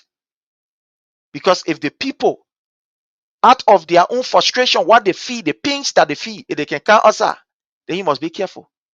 And don't play fun out of them. Don't play fun out of them. That nonsense that you're doing, oh yeah, we saw one poster where the person say, if Bweka can lie, okay, Bweka can lie. The next time we will know if you can lie or you can't lie, we'll know. There is everything that this man lie about. Everything this man lie about. What he said he was going to do is not what he's doing. Fellow Liberians, this is a disgrace. Security system continue to deteriorate in Liberia. The education system is a complete mess. But we sit down and think that all is rosy. The police, the reason why you didn't see the police was because the people overwhelmed the police. That's why you could not even see them. The people that came out, they overwhelmed the police. They overwhelmed the police. So they look at it for long and say, they're looking like many 10-year people there. They're looking like people who willing to, take tabata from anybody. So the police had to back down. That was the last thing that they could ever think about. Hey, we come in, you can't do this. We come in, you can't do that. From the beginning, they were doing nonsense. Where they have people on the ground doing some immoral posture and all the other stuff like that. But we saw even Gregory Como took people and carrying it off it. There, look, Gregory Como is so, I don't know, who put uniform on that guy? Because that guy is, I don't know, he's just something else. He's just something else. You using now the office of the LMP or the director or whatever they call it now, IG or whatever they call it now, to do TikTok program, to do TikTok, how you call it, in attend the content creator.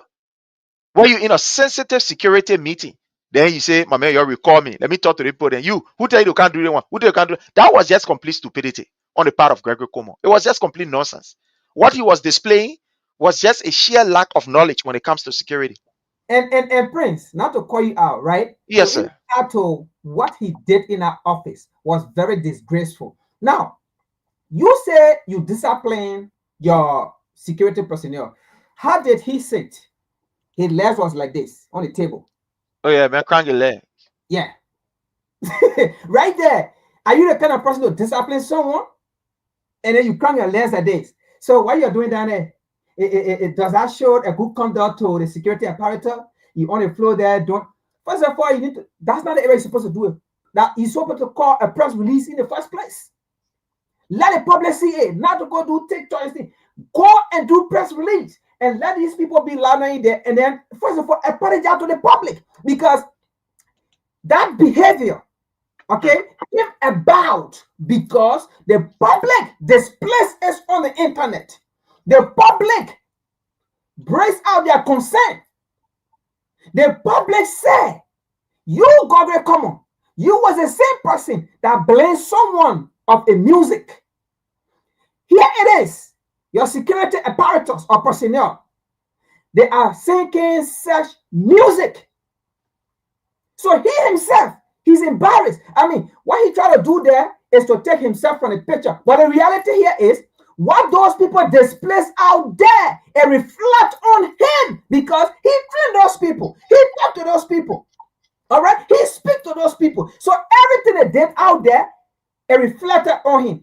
I mean, if you are on a job site and you work for a company and you have that uniform on you, that company uniform, and you go out, you do anything there, they're not going to say, oh, it is the individual. No, they say it is the company because you have that company a tie on you. So you represent that institution. So anything you do out there, it reflects on that institution. And they are going to sue, not that individual that they're going to sue just because you have that shirt on.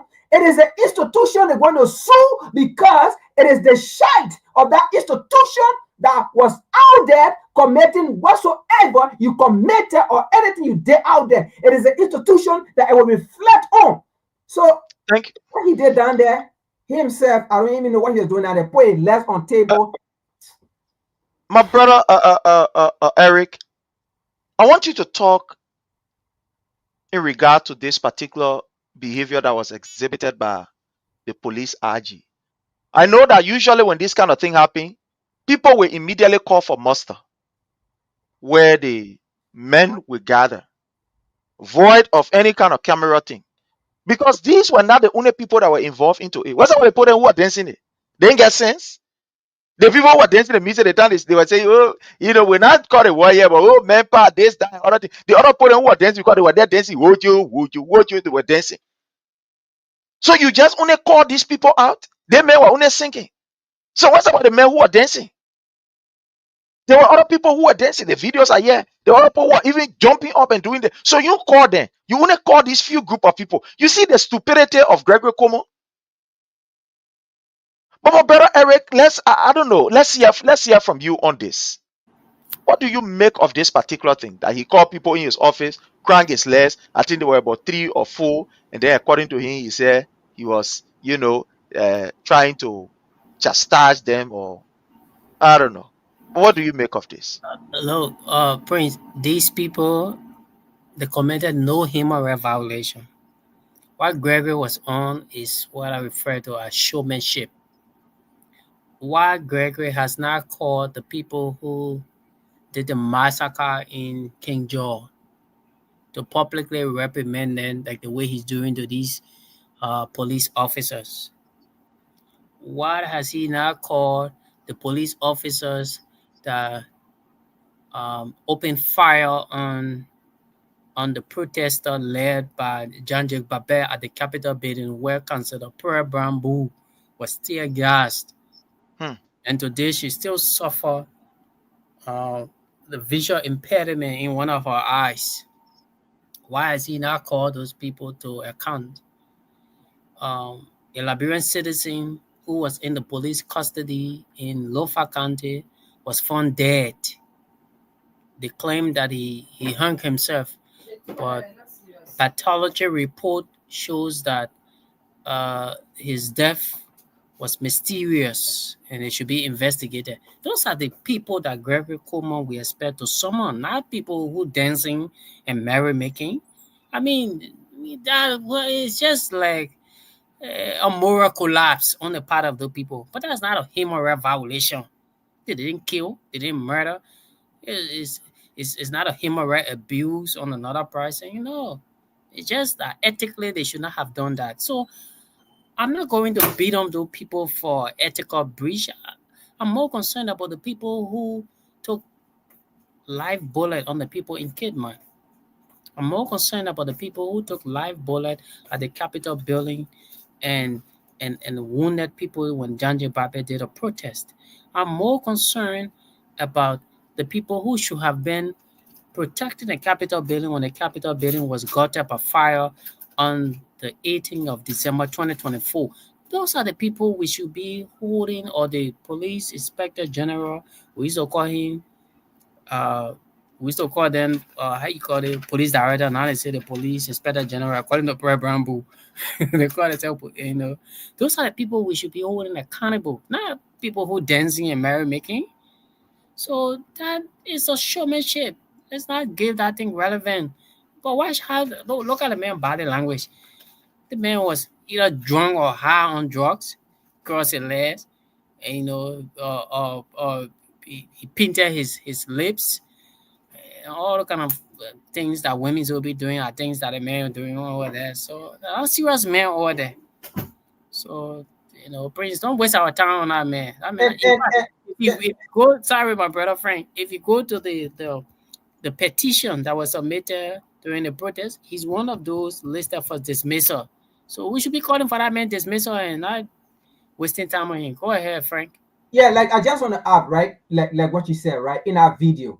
I mean, why he single out, I think, 2 or 3 people in the entire video, right?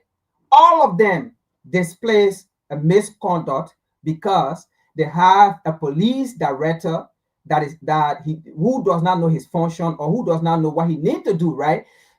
That's why you instill into the people, like you said, right? All the shooting, the mass murder that have been going on, there have been no police investigation, and there have been no one brought forth, right, to see who did this, why you did this. Now, if you look at that particular video, what they all did in that particular video, right? What they were doing, see how they hold a gun. Basically, they were trying to say, in King George, we kill and nothing happened, right? And we've been killing other innocent people around, nothing happened. So, the particular protest, we will kill. See how they're holding a gun, doing like they're sinking. If they say they were ready to go on battlefront, and then they were sinking for that spirit, that resilient spirit to be in them. hold a gun, and then those that never had gun, what they did, they start doing their hand like this, thinking, we will shoot, we will kill, we will do this. And they were doing like taking honor coverage, sound like doing all kind of things. And to say they're getting ready to go on battlefront and things of those things. So, I mean, everybody there, one way or the other, they displays an attitude that was unprofessional. In fact, what happened was that even the lady that was, carrying on that particular, kind of posture, it was what they told them. That if people, when you catch them, will rape them. At the end of the day, when they are caught, you take them somewhere, you go rape them. So, look, these people were speaking. There's something they were talking. Their body languages, some of you who maybe have one or two knowledge on training, when people are training, security, there are certain way you move your body. The body movement is not because you just want to move your body. These are things that it says something about, like take for example, you see maybe somebody dancing, or let's say you on training and you dancing, you going in a zigzag way. That's how we move. When you go on battlefront, you don't walk like a normal person. Where bullet are, you go in a kind of zigzag form. You go in a kind of zig. So when you see somebody dancing, they're doing that day. Somebody who is let's say security wise, they are inclined, they will know what. Definitely, you don't even need to open your mouth to say. The person already know. So the way you will behave, your posture will be able to tell what you actually see. Especially somebody who understand, they will know. So what our woman was doing, basically, she was telling us, we have received a command from our commander that any attempt, when we catch any of you, that raping will rape you. But this is where the doctrine of respondent superior kicks in. Under that doctrine, whoever gives the command for an officer to do XYZ, it is that superior officer that should be held accountable. So you can't take the people who implemented the command and reprimand them while leaving the people who gave the command.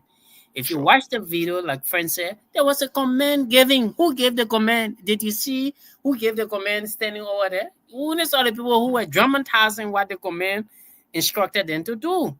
Sure. So the doctrine of responding superior did not kick in to the police director because he does not want to be held in contempt, because when he pulls those people who gave the command, they will say, oh, but chief, this thing came from you.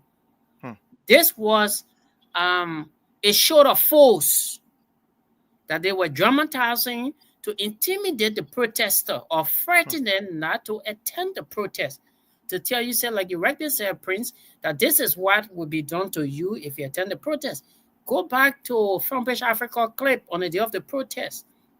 In other media institutions, the police were executing the hot water truck where they were pouring boiling water, testing it, and it was live televised to send a direct, or in fact, it was at the early morning of the protest to send a message to the protester: do not come. This is what will happen to you.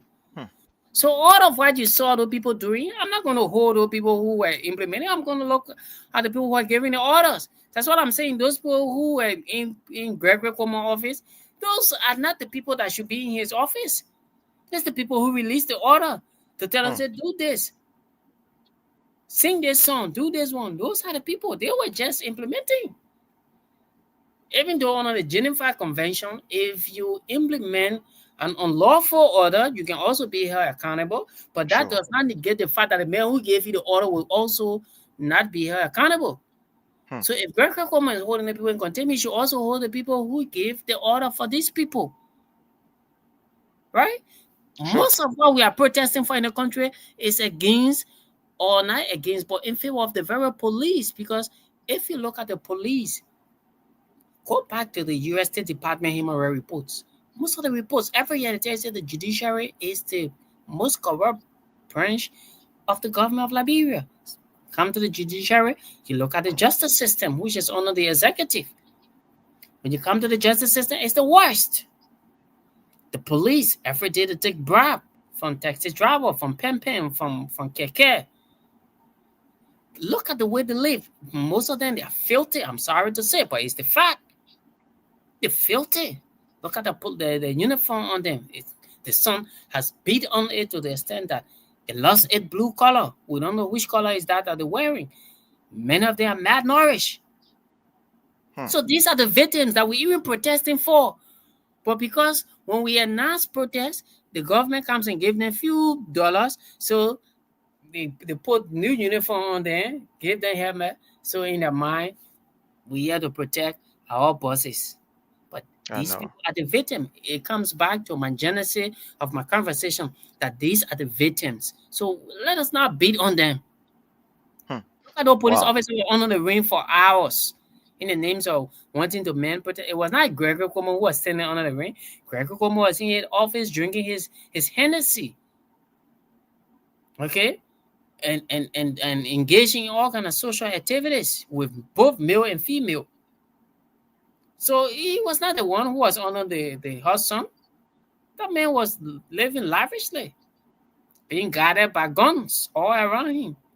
So these are the victims, but they don't see themselves as victims because they are giving few cents at the edge of a breakthrough that should benefit them. Wow. Sure, definitely. My brother Frank, I want you to touch on this and just, a close out from your end so that, we can call this a day. But fellow Liberians, while we are closing up, those of you who want to, I'm sorry, this I should have put it up long time, but those of you who want to call, you can place in your call and we'll definitely take your call.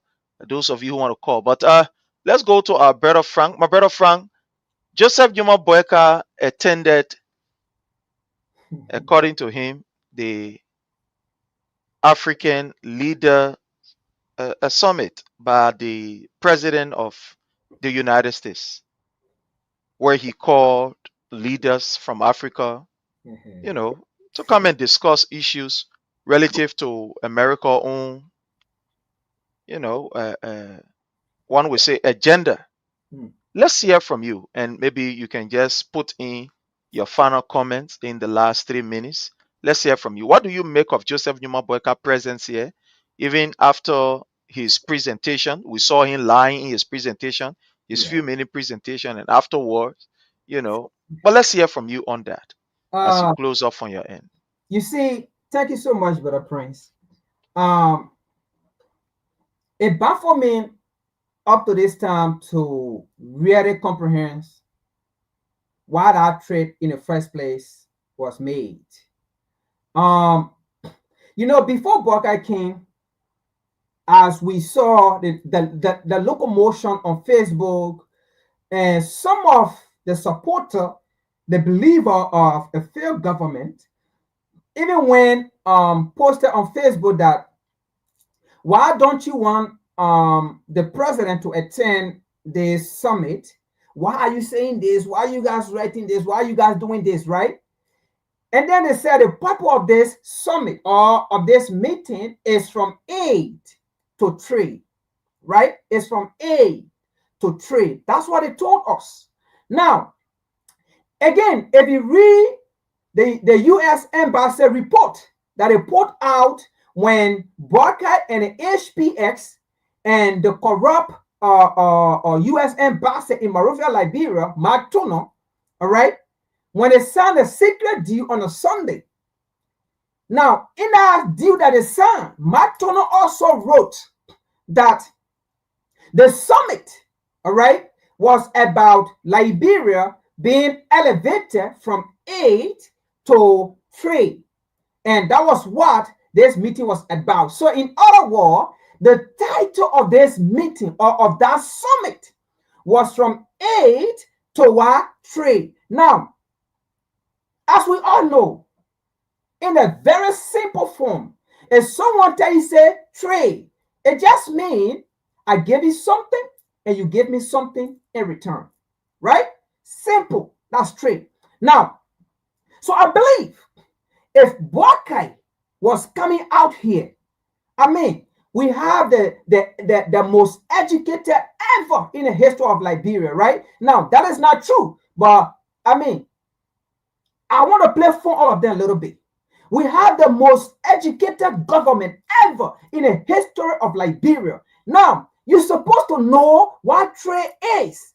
coming to the United States because that was the theme of the meeting. Now, second, you are coming to meet a businessman, not a typical or an ordinary politician that you are coming to meet. You are coming to meet a man, right?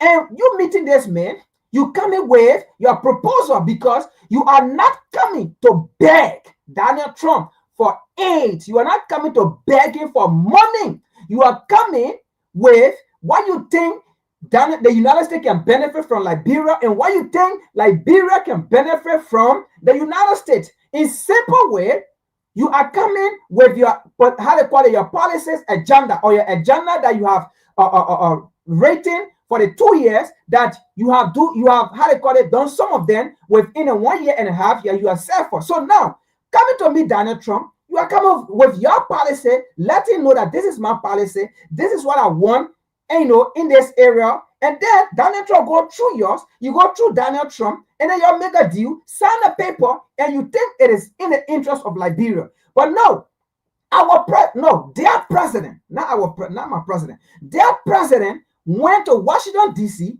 met with Donald Trump, who believed in trade, because this man started a war. He does not believe in giving free money. He gave you something, you gave him something. Now, Barker went and sat down there, all right, with no representation, with nothing that he drafted to bring to Donald Trump of his policy, but sat down there, told Donald Trump what we want for the United States to do.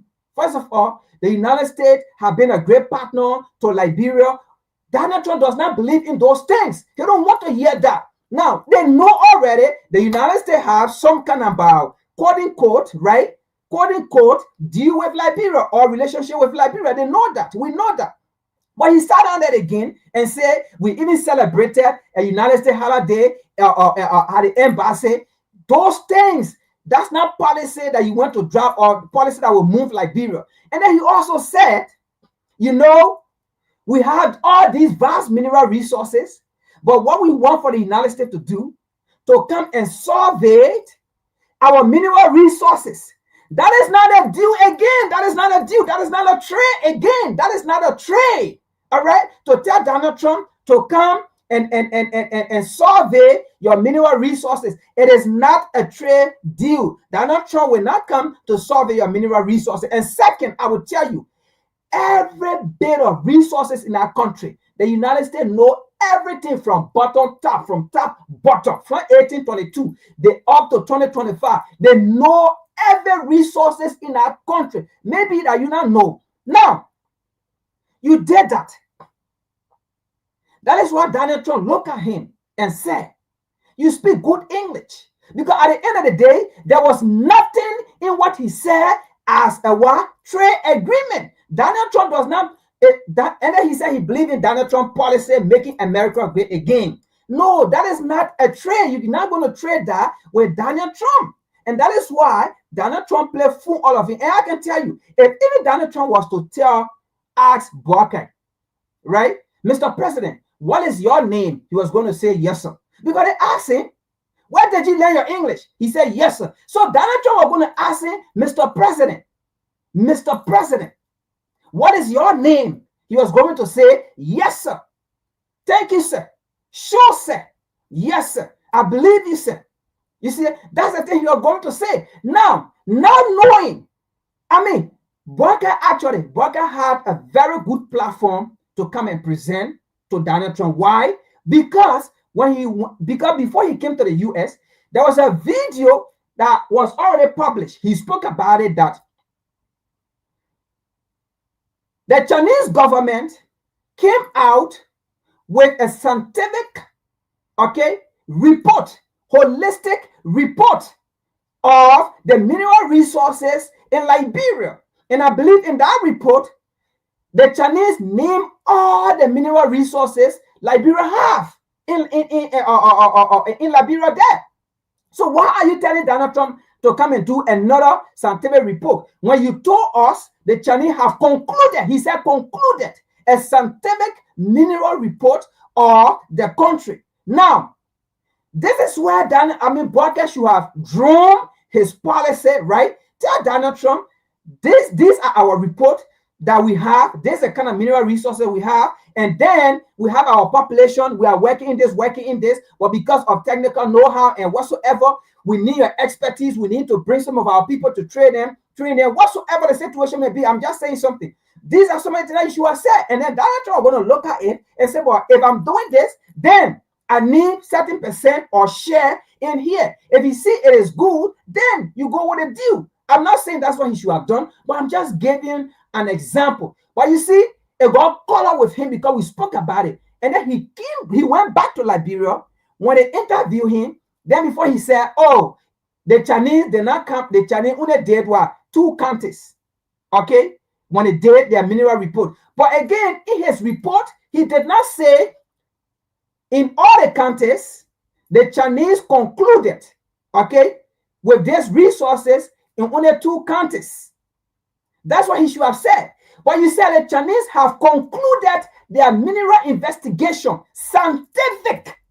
So you are talking about Liberia. Again, so Bawker came to this summit with no representation. He never represented us. All he took, and then Liberian people, it even surprised me, like one of my, I'm going to call him Patrick, okay, for him to come up to say the Liberia have been recognized, and, you know, because to say Liberia is a bad English-speaking country in West Africa, that means investor will come. So are you telling me Bawker is more know how to speak English more like Ellen Johnson Sirleaf?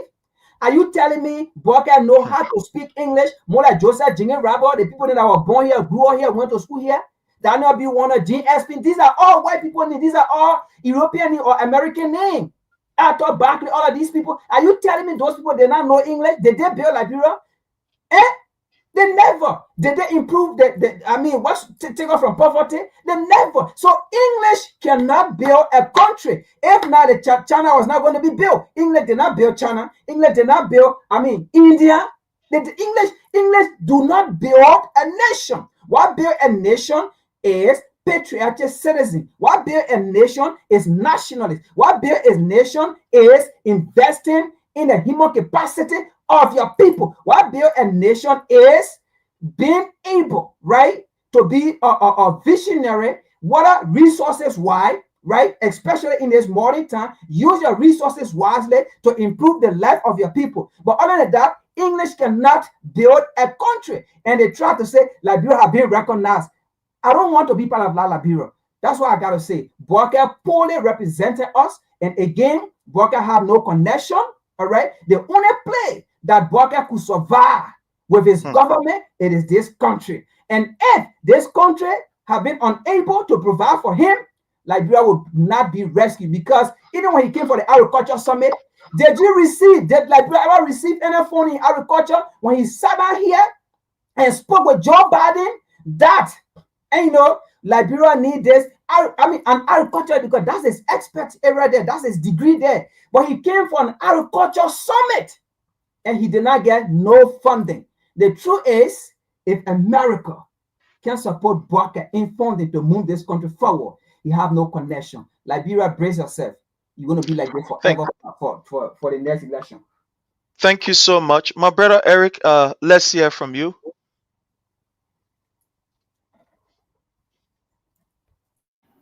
Prince. Yes, sir.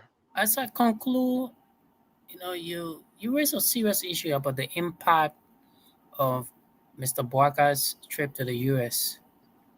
Let's say I invited someone from France and the person came to me in Liberia, and then I say to the person, oh, you speak French well, where did you learn it? Is that not an insult to that person? Two things comes to mind. One is either ignorant that they means from France, that I invited him from France though, but it's either I'm ignorant or I'm racist in some level, or I'm just trying to bully him. So the point here is President Trump invited 5 African nations, and I'm very sure he didn't expect an English-speaking country among those 5 nations, because 4 of them are Francophone countries. Oh, apparently his handler did not brief him well, or he didn't pay attention to details. So he embarrassed America. That I would say, because if you follow CNN, the Al Jazeera, the CNSBC, and all of the media outlet in America here, they all spoke negative about President Trump, quote unquote denigrating comment to the Liberian president. Because, like Frank said, 5 of our presidents were born in America. Our founding fathers were all from America. They spoke English. English is our official language.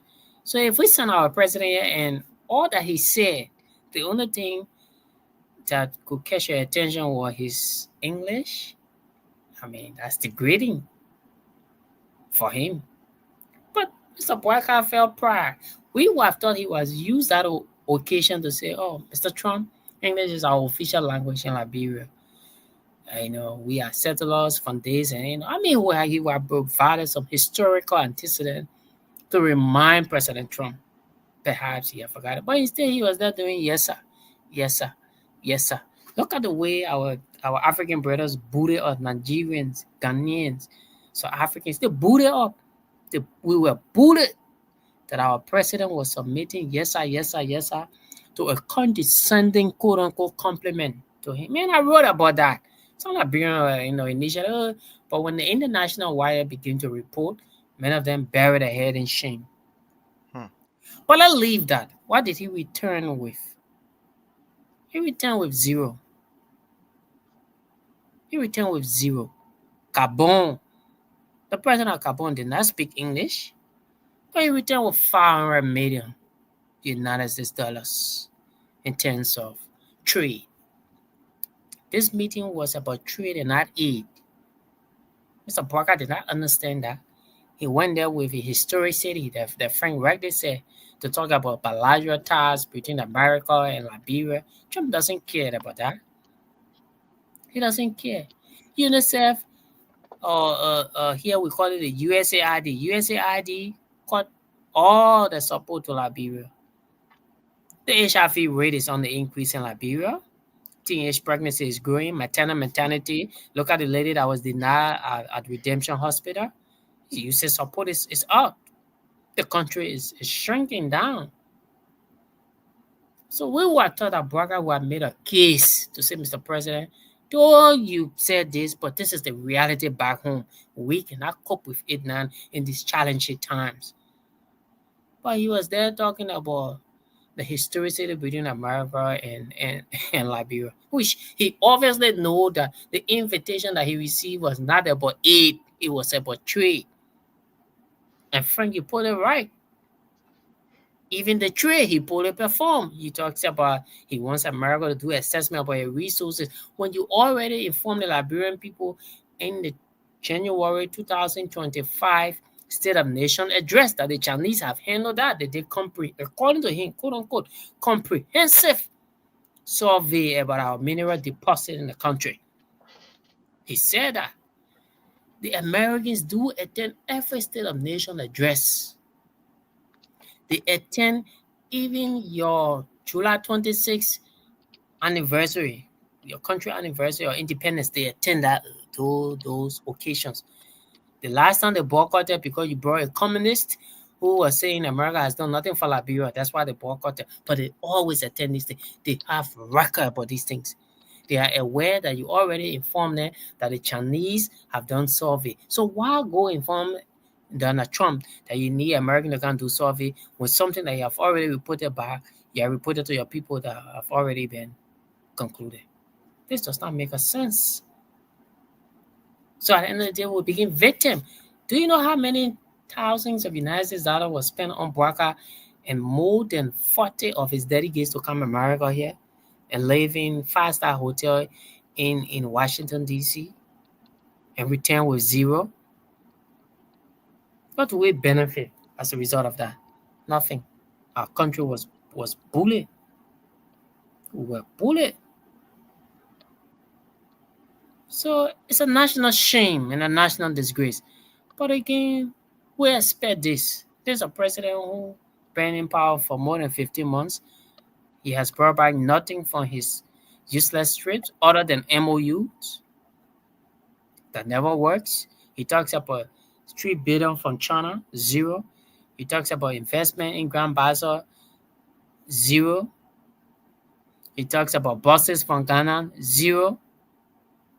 Everything is just zero.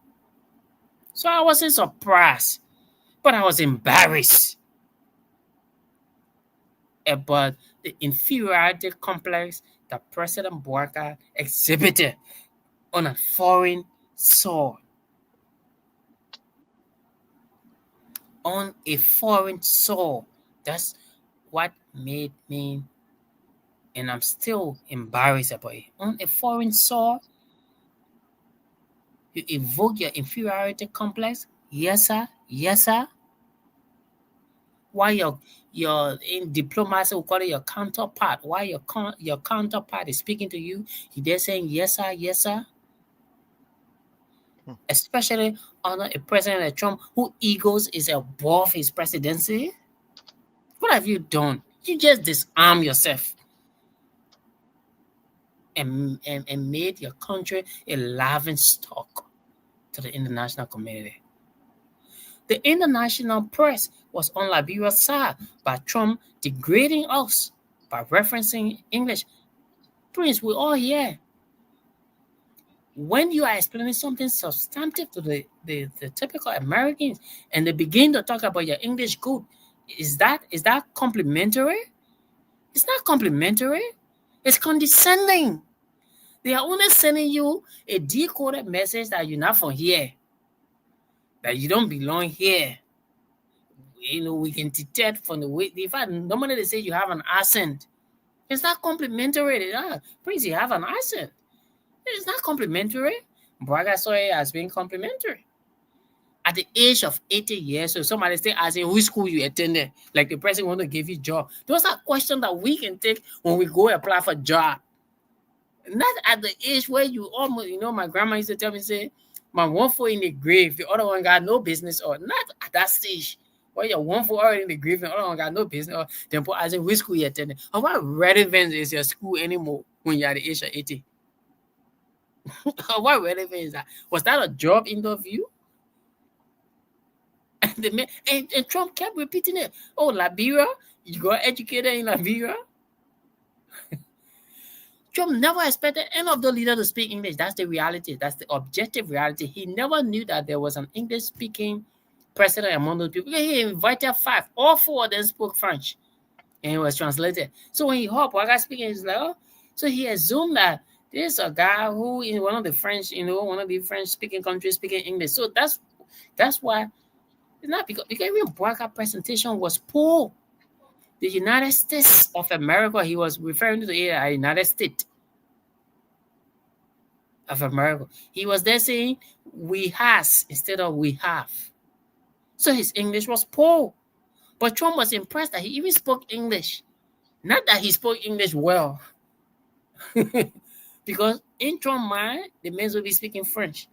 Because Trump, in fact, it was reported that Trump referred to Africa as a shithole continent.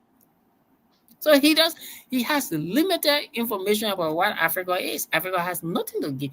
Every time Trump speaks about what do America gain, he says it's not globalizing, it's Americanizing. Yes. He always highlights that. You saw the man first trip, where the man went? Saudi Arabia. Billions of dollars in trade, he came back to America. He went where? Was it Qatar or the UAE, wherever? Billions of dollars came back. Trump doesn't make any trip down. There's a reporter that he always loved to highlight when Africa issue. He say, my African reporter, why my African reporter? That African reporter, that lady has always been asking, when are you going to Africa? Will you visit Africa? He never commits. He said, oh, that's something we think about. I might go. I don't know. I got to look at it. I got to look at my schedule. He has never committed to go to Africa because he thinks that. And part of the reason, not even part of the reason, the paramount reason that he sent for those people was he's insisting that they should take third-party deportees in the country. People from Venezuela, whatever country that you think of, that their countries have refused to accept them, He wants to dump Benin to these third world countries. Already we have local Zogos that are already preying on our Liberian people. Then you send international Zogos there. Do you know what happened to our country? Nigeria has said no to President Trump. Nigeria, who was not even invited, Nigeria said no. They were very clear on it. They said no, they can't take any. If they're taking deportees, it will only be Nigerians. Bouaga said when he was interviewed by Front Page Africa, Rognesia, he said it's something that he reviewing. It's like Prince Aklo is like you met a fine girl, you approach her, oh I love you. And the girl did not tell you no, she said I'll think about it. Once she tells you that I'll think about it, is that not a yes to you? It's a yes. Because if a woman doesn't want you, she will be upfront. No, I'm not interested. But then she tells you I will think about it because she does not want to say yes on the spot before you think low of her. Oh, I just met a guy, I'm pretty sure she just agree. Sometimes men can think low. So most of the time they say, oh, let me think about it, I'll let you know later on. That is an implicit yes. Bouaga has said yes to Trump proposal. So we should expect. And how do Trump refer to these people? He refer to them as drugs addicts, criminals, murderers, and all kinds of things. Those are the people that be coming to our country. So thank you for your show, Brother Prince. And Brother Prince, let me just give me 1 minute. And again, right? Like Eric was saying, in an opening statement, because it was President Trump that first spoke, he made it clear why that meeting, why they were there. He made it clear. There are resources, he called it, he said, there are resources, mineral resources Africa has. And we need it. And it will benefit the United States and our partners. That was his opening statement about mineral resources that the United States will benefit from and their partners. And again, let me just say this. People are saying, right, President Trump was this, that. Like Eric said, right, that particular statement was to look down on Bouaga, and not just Bouaga, in fact, the nation, because it was the 5 million plus Liberians that were seated at that table, not just Joseph Bouaga. Now, there were other presidents, and all of them, Donald Trump looked down upon it. I think the Senegalese president, what he said, I think, Mr. President, will have to play golf in Senegal for you. And then I think it was the Gabonese president or the president for Guinea-Bissau. He said, I think African leaders need to vote for President Trump for him to carry the Nobel Peace Prize award, right? I mean, they raised all these praises. And you know what President Bouaga told them? He said, we can be here for all day doing this. After they praising him, he said, it was like, look, that's not what I call you for, but we can be here all on doing this, bringing praises at me. That was a statement. We can be here all year. All along doing these things. That was to tell you, he never had interest in that. He bring what he want, and you bring what you want, and you sign a deal and move and go. That's why he made the things clear. This is about trade agreement. That's what we came here for. You see it? So Thank you so much. Fellow Liberians, to just conclude on this issue, the first thing is Bouaga was smuggled in. President Trump put out an invitation for 5 African countries. He did not read and say go invade Liberia. It's a 5 African country. And this particular conference was really for, those African nations that, maybe one would say Francophone, or maybe, the Portugal, maybe, basically he was eyeing, because look, this thing is deep. There is a serious rift between, America and other superpower in the West, like France, even, China, Great Britain, and stuff like that. But basically, President Trump was looking at those countries that have a very, very close tie to France. That's what he was looking at. So the invitation that he extended, basically, he was looking at, this French, speaking African country that, he can maybe try to see how best he can wrap around them to, get those resources. Because right now, to admit, France is a kind of bit, not really stable in Africa. Her relationship with this French-speaking, country in Africa is not too strong. It's not too solid, especially with this recent, stuff that we saw, with Burkina Faso, Mali, Niger, it's causing some serious problem for France.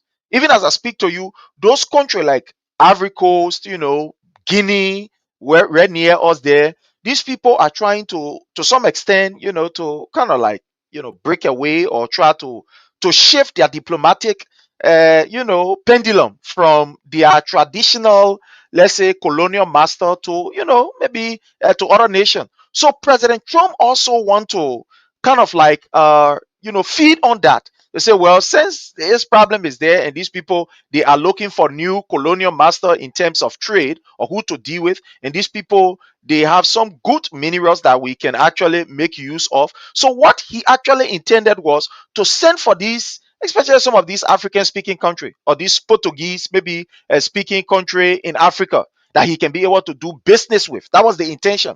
But what happened was that Boyka lobbyists, the people then who Boyka gave money to go talk for him or to talk for the government, the people then use the opportunity. They say, but then what we can do is that send a message, we just bring 5 African country, and you mainly talking about different people. Then let's just put the old man, a more a. So the lobbyists then just use that means and say, look, what we do is that Liberia man, I beg you, your son, because Boyka is spending enough money on lobby. And at the end of the day, no result is coming. So in order for the people then to at least make the FIFA, they say, we just put a man there. Looking at, we just put in there. So Liberia, yeah, you there too. So who told you President Trump has a business in New York? This man has a business in New York. That's one of the places you have Liberians. In fact, you even have Liberian working in the Trump Tower, if you don't know. I saw a video where during President Trump, administration, he spoke to a Liberian businessman. And he was telling, this particular business guy, I was trying to search for the video, but it's like, I'm missing something, but I will try to find the video. He was telling this guy, how, in fact, the guy, is doing well for the community. And the guy said, he was a Liberian. He was standing right there, and President Trump was having this conversation with him. So it is not that President Trump don't know. That was an insult, like Aaron Rattley said. In the America where we live in, somebody said, yeah, bro, you got an accent. It's condescending. It's very disrespectful. I'm gonna look at you say you get accent. Me when they tell me I get accent, I tell you, I say you yourself, well, me get serious accent. I can tell you, I say, bro, you get serious accent. I lie to you. Oh yeah, I can always tell you that thing. I say, yeah, I will tell you, you get accent, I get accent. So that I ain't there. Nobody tell you say English that how you call you must know English. That English is speaking in China. No, they are not speaking English in China. Chinese are going far ahead. So Trump did not expect Boyka. The people that who put in there that were his lobbyists, then they used the opportunity. A general to say, take for an example, you say, Mamelo, you know what? Go in Africa. I know the African nation, France and other Portuguese speaking nation, then I beg you bring them. Let them see our best. Let we can come, sit down. So we can come sit down and then talk about trade. Talk about some of the mineral they get. So the major look at it for long, but then send this the case, I will go take somebody from Haiti. We know Haiti now in Africa. But when the men come there, the men are black men. So you see the men say, oh, but there are also black people. Now no, Haiti is not even there. It's not even in Africa. Let's take for example, you bring maybe is it go bring black people. You go take somebody from Jamaica and bring a man or from African country. As soon as you see the men, you would think that the men from Africa. That's what you would be thinking. But I know the men are from Africa, in other words, as it relates to his country now. I'm not talking about the skin color, but the country that he's coming from. It's not Africa. Yeah, these people there, they're not in Africa. So that's just what happened. They say go bring president, and people say, okay, we'll go bring the president from Africa. They smuggle Boyka and more. So Boyka came. He didn't even have the opportunity to even talk. The whole trip Boyka came and he talked for 2 minutes. 2 minutes. Because if Boyka was to explain anything, if you were to have previous discussion, President Trump was never going to ask him on that table and say, oh man, but you can speak better English. If he had the opportunity to interact with Trump first, the reason why Trump said all of these people around the table here, they can't even speak better English, is because these people interacted with him before coming to that table. They had some kind of late discussion. They were able to talk one or two things. He invited them. They had one-on-one discussion before that time. In fact, they are talk on the phone for that matter. They are talk on the phone. His how you call Arab, whoever that is responsible for international affairs has been in communication with these people and say, look, you guys are coming and etc. They have been talking on the phone. So it is possible that President Trump had talked with these people earlier before they could even enter the America. Yeah, he talked with them and yeah, the kind of English what they were talking. So he already knows they many part. That's something. Then when they came here to America, he had at least a tete-a-tete with them, where he received them, ushered them in his office, and said, anyway, welcome to the United States, and etc. So he already know that these people are not correct. That one when Joseph Newman Boyka started talking, the Papa was surprised. He was saying, Mayor, your friend Mayor, you know English. Where did you take English from? That one the man was asking. You see how Baraka was smuggled in. It was a complete disgrace. And the thing is that even more besides that, my people, the money that Joseph Newman Boyka gave to the lobby company to even come here, what it will benefit? What are the benefits? Boyka could not even express himself. Or even if you are going to speak your lay Liberia English, he could not even express himself. He can't tell what we get mineral. We get plenty. There are plenty of people looking for. When you go to this kind of conferences, even a 1 minute can make a significant impression on somebody. Just 1 minute. Some of you know how we manage to how you get 5 children right here. That get only 2 minutes. In fact, we use 30 seconds to put each and one of you. God bless us with Sonny. So you can use serious 30 minutes to be able to make serious impression. 30 minutes. 30 seconds to make serious impression. But Joseph Newman Boyka, there 2 minutes. Papi could tell yeah. You go to Zumbi and go carry it down there. Go take complete dementia patient and go carry. It was a disgrace on us as Liberians. It was a disgrace. Joseph Newman Boyka could not say anything down there. You get mineral, you say, yeah, we get plenty of mineral. Plenty of mineral. Be specific. When you go to this kind of meeting, you are very specific. You want to be able to tell whoever, especially in a trade kind of meeting like that, you want to be able to pinpoint a particular mineral that is rare. Somebody will say rare mineral. You go in time about how you got fire coal or charcoal, or go talk about how you got the thing say, hey, we get iron ore. No, the people that deal with iron ore this time now, that thing there that all the market, not too that kind of way. Not going to talk about rubber. You going to talk about maybe mercury and all the other kind of rare earth mineral. That's what you're going to talk about. Uranium is the Thank you very much. That one will draw the people attention. That's good. That one will draw the people attention. But this to tell you that Boyka himself, the man is not even up to date with the international. The man with the eyes, they can listen to radio. He said, no, I can't listen to radio. The man, he completely off. Y'all go tell somebody who told y'all say, look, we squander opportunity, including his own opportunity. He squander. Hey, you're telling y'all bring America. That man I carry America now more than 10 times. He had never carried no good result back. The last time he came here, he said he was carrying medicine to our people. Where the medicine our people? The drugs that Joseph Newman Boyka say he was carrying. A picking John Lobo put it on a pay. Say, yeah, the man coming carry hook. How you call 40 feet container, about 50 of them coming carry to Liberia. Up to now, we still waiting. That thing on the sea, we still waiting. Then to even add insult to injury, what Boyka taking us to be that? He think he will laugh to us and we will clap for him. The man went there, they asked him. He himself that said to the Liberian people in the State of the Nation at just 2025, he said China finished doing a comprehensive. He said comprehensive. That war. Even though some of us, we are not English major, but by the grace of God, we went to school. Our late degree where we get our English teacher, and so we know some of it. We did English up to maybe 200 level or so, something like that. So at least we can understand. We may not be perfect, but we can understand it. So when you talk about a comprehensive research that you have made, it encompasses all of the county. That's why you say a comprehensive, because he did not attach 2 county when he was talking to the Liberian people to say where there were 2 county comprehensive studies that were made on, or 3 county. He said China did a comprehensive study of our mineral. A comprehensive study of our mineral. Then you come here after you finish lying. The people go to the place there, they go ask you, say, no, you're not a comprehensive. Oh, Papa, they lying, Bennett, so it's part of you. You want to tell me you can't? No. But anyway, fellow Liberian, it's unfortunate. Sorry, that day I get to know that the phones were not even on. So those of you who are calling, sorry, phone in front of me, I didn't know that we're not on. So those of you who are calling, yeah. That's what I'm going to pray. Isaiah 56 verse 10, it says, this government is no of lying. They can all they do is sleep. Definitely. Papi is a liar. But again, fellow Liberians, we want to thank each and every one of you for the time.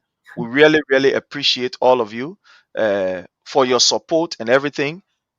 Continue to follow the page under the Palava Hut, and don't forget, the Diaspora Allied is one of the most fascinating, filled with good information. So when you want to read, when you are looking for, a kind of paper, especially those of us in the diaspora, to read relative to what is happening in Liberia, we want to recommend to you the Diaspora Allied. And let me just put it here for you. So those of you who, uh, can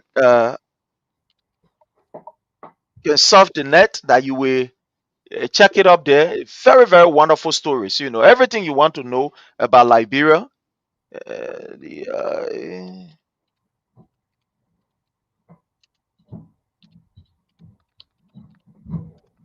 Everything you want to know about Liberia is there. You will see it there. I'm telling you, you will see it there. Let me just put it right up here so you can see it, and then make it your duty. Always go there, and then, uh, okay, let me just bring it here for you so that you can see it. There are some of you who, you really, really want to follow what is happening in Liberia. That's the place you can get all of the information. This is what you're going to see when you go on the page of the Diaspora Allied. This is how it looks like. Okay. To stage, this is it. This is their page. You will see it here, Diaspora Allied. This is how it looks like. You're going to see it, Diaspora Allied. So go there. There are so many wonderful, wonderful, wonderful story. Let's go to the home page and see. All right. So there are so many stories. When you go on the Diaspora Allied, you will read about the July 17th protest. When you go there, you will also read about, the initiative undertaken by Madam Ruth Coker Collins, who, has launched an initiative to ensure that women in Liberia, especially in Riversest, one of the, the most, somebody would say, impoverished side or in county, with no disrespect, but that county there, it's not easy.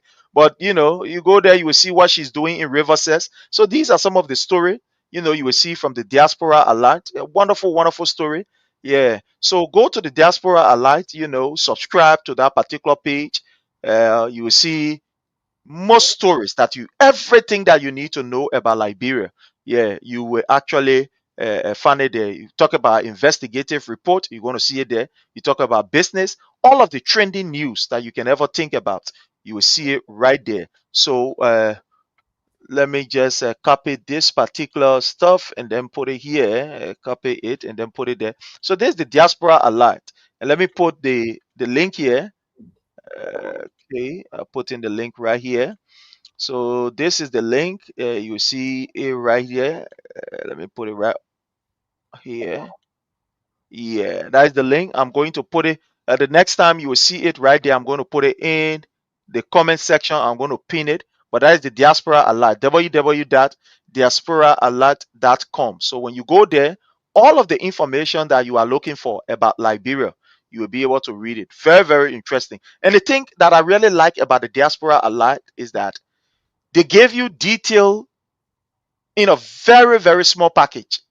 In other words, all of the details that you are looking for in the story, they make it, they compile it, they put it together and just put it, at your disposal.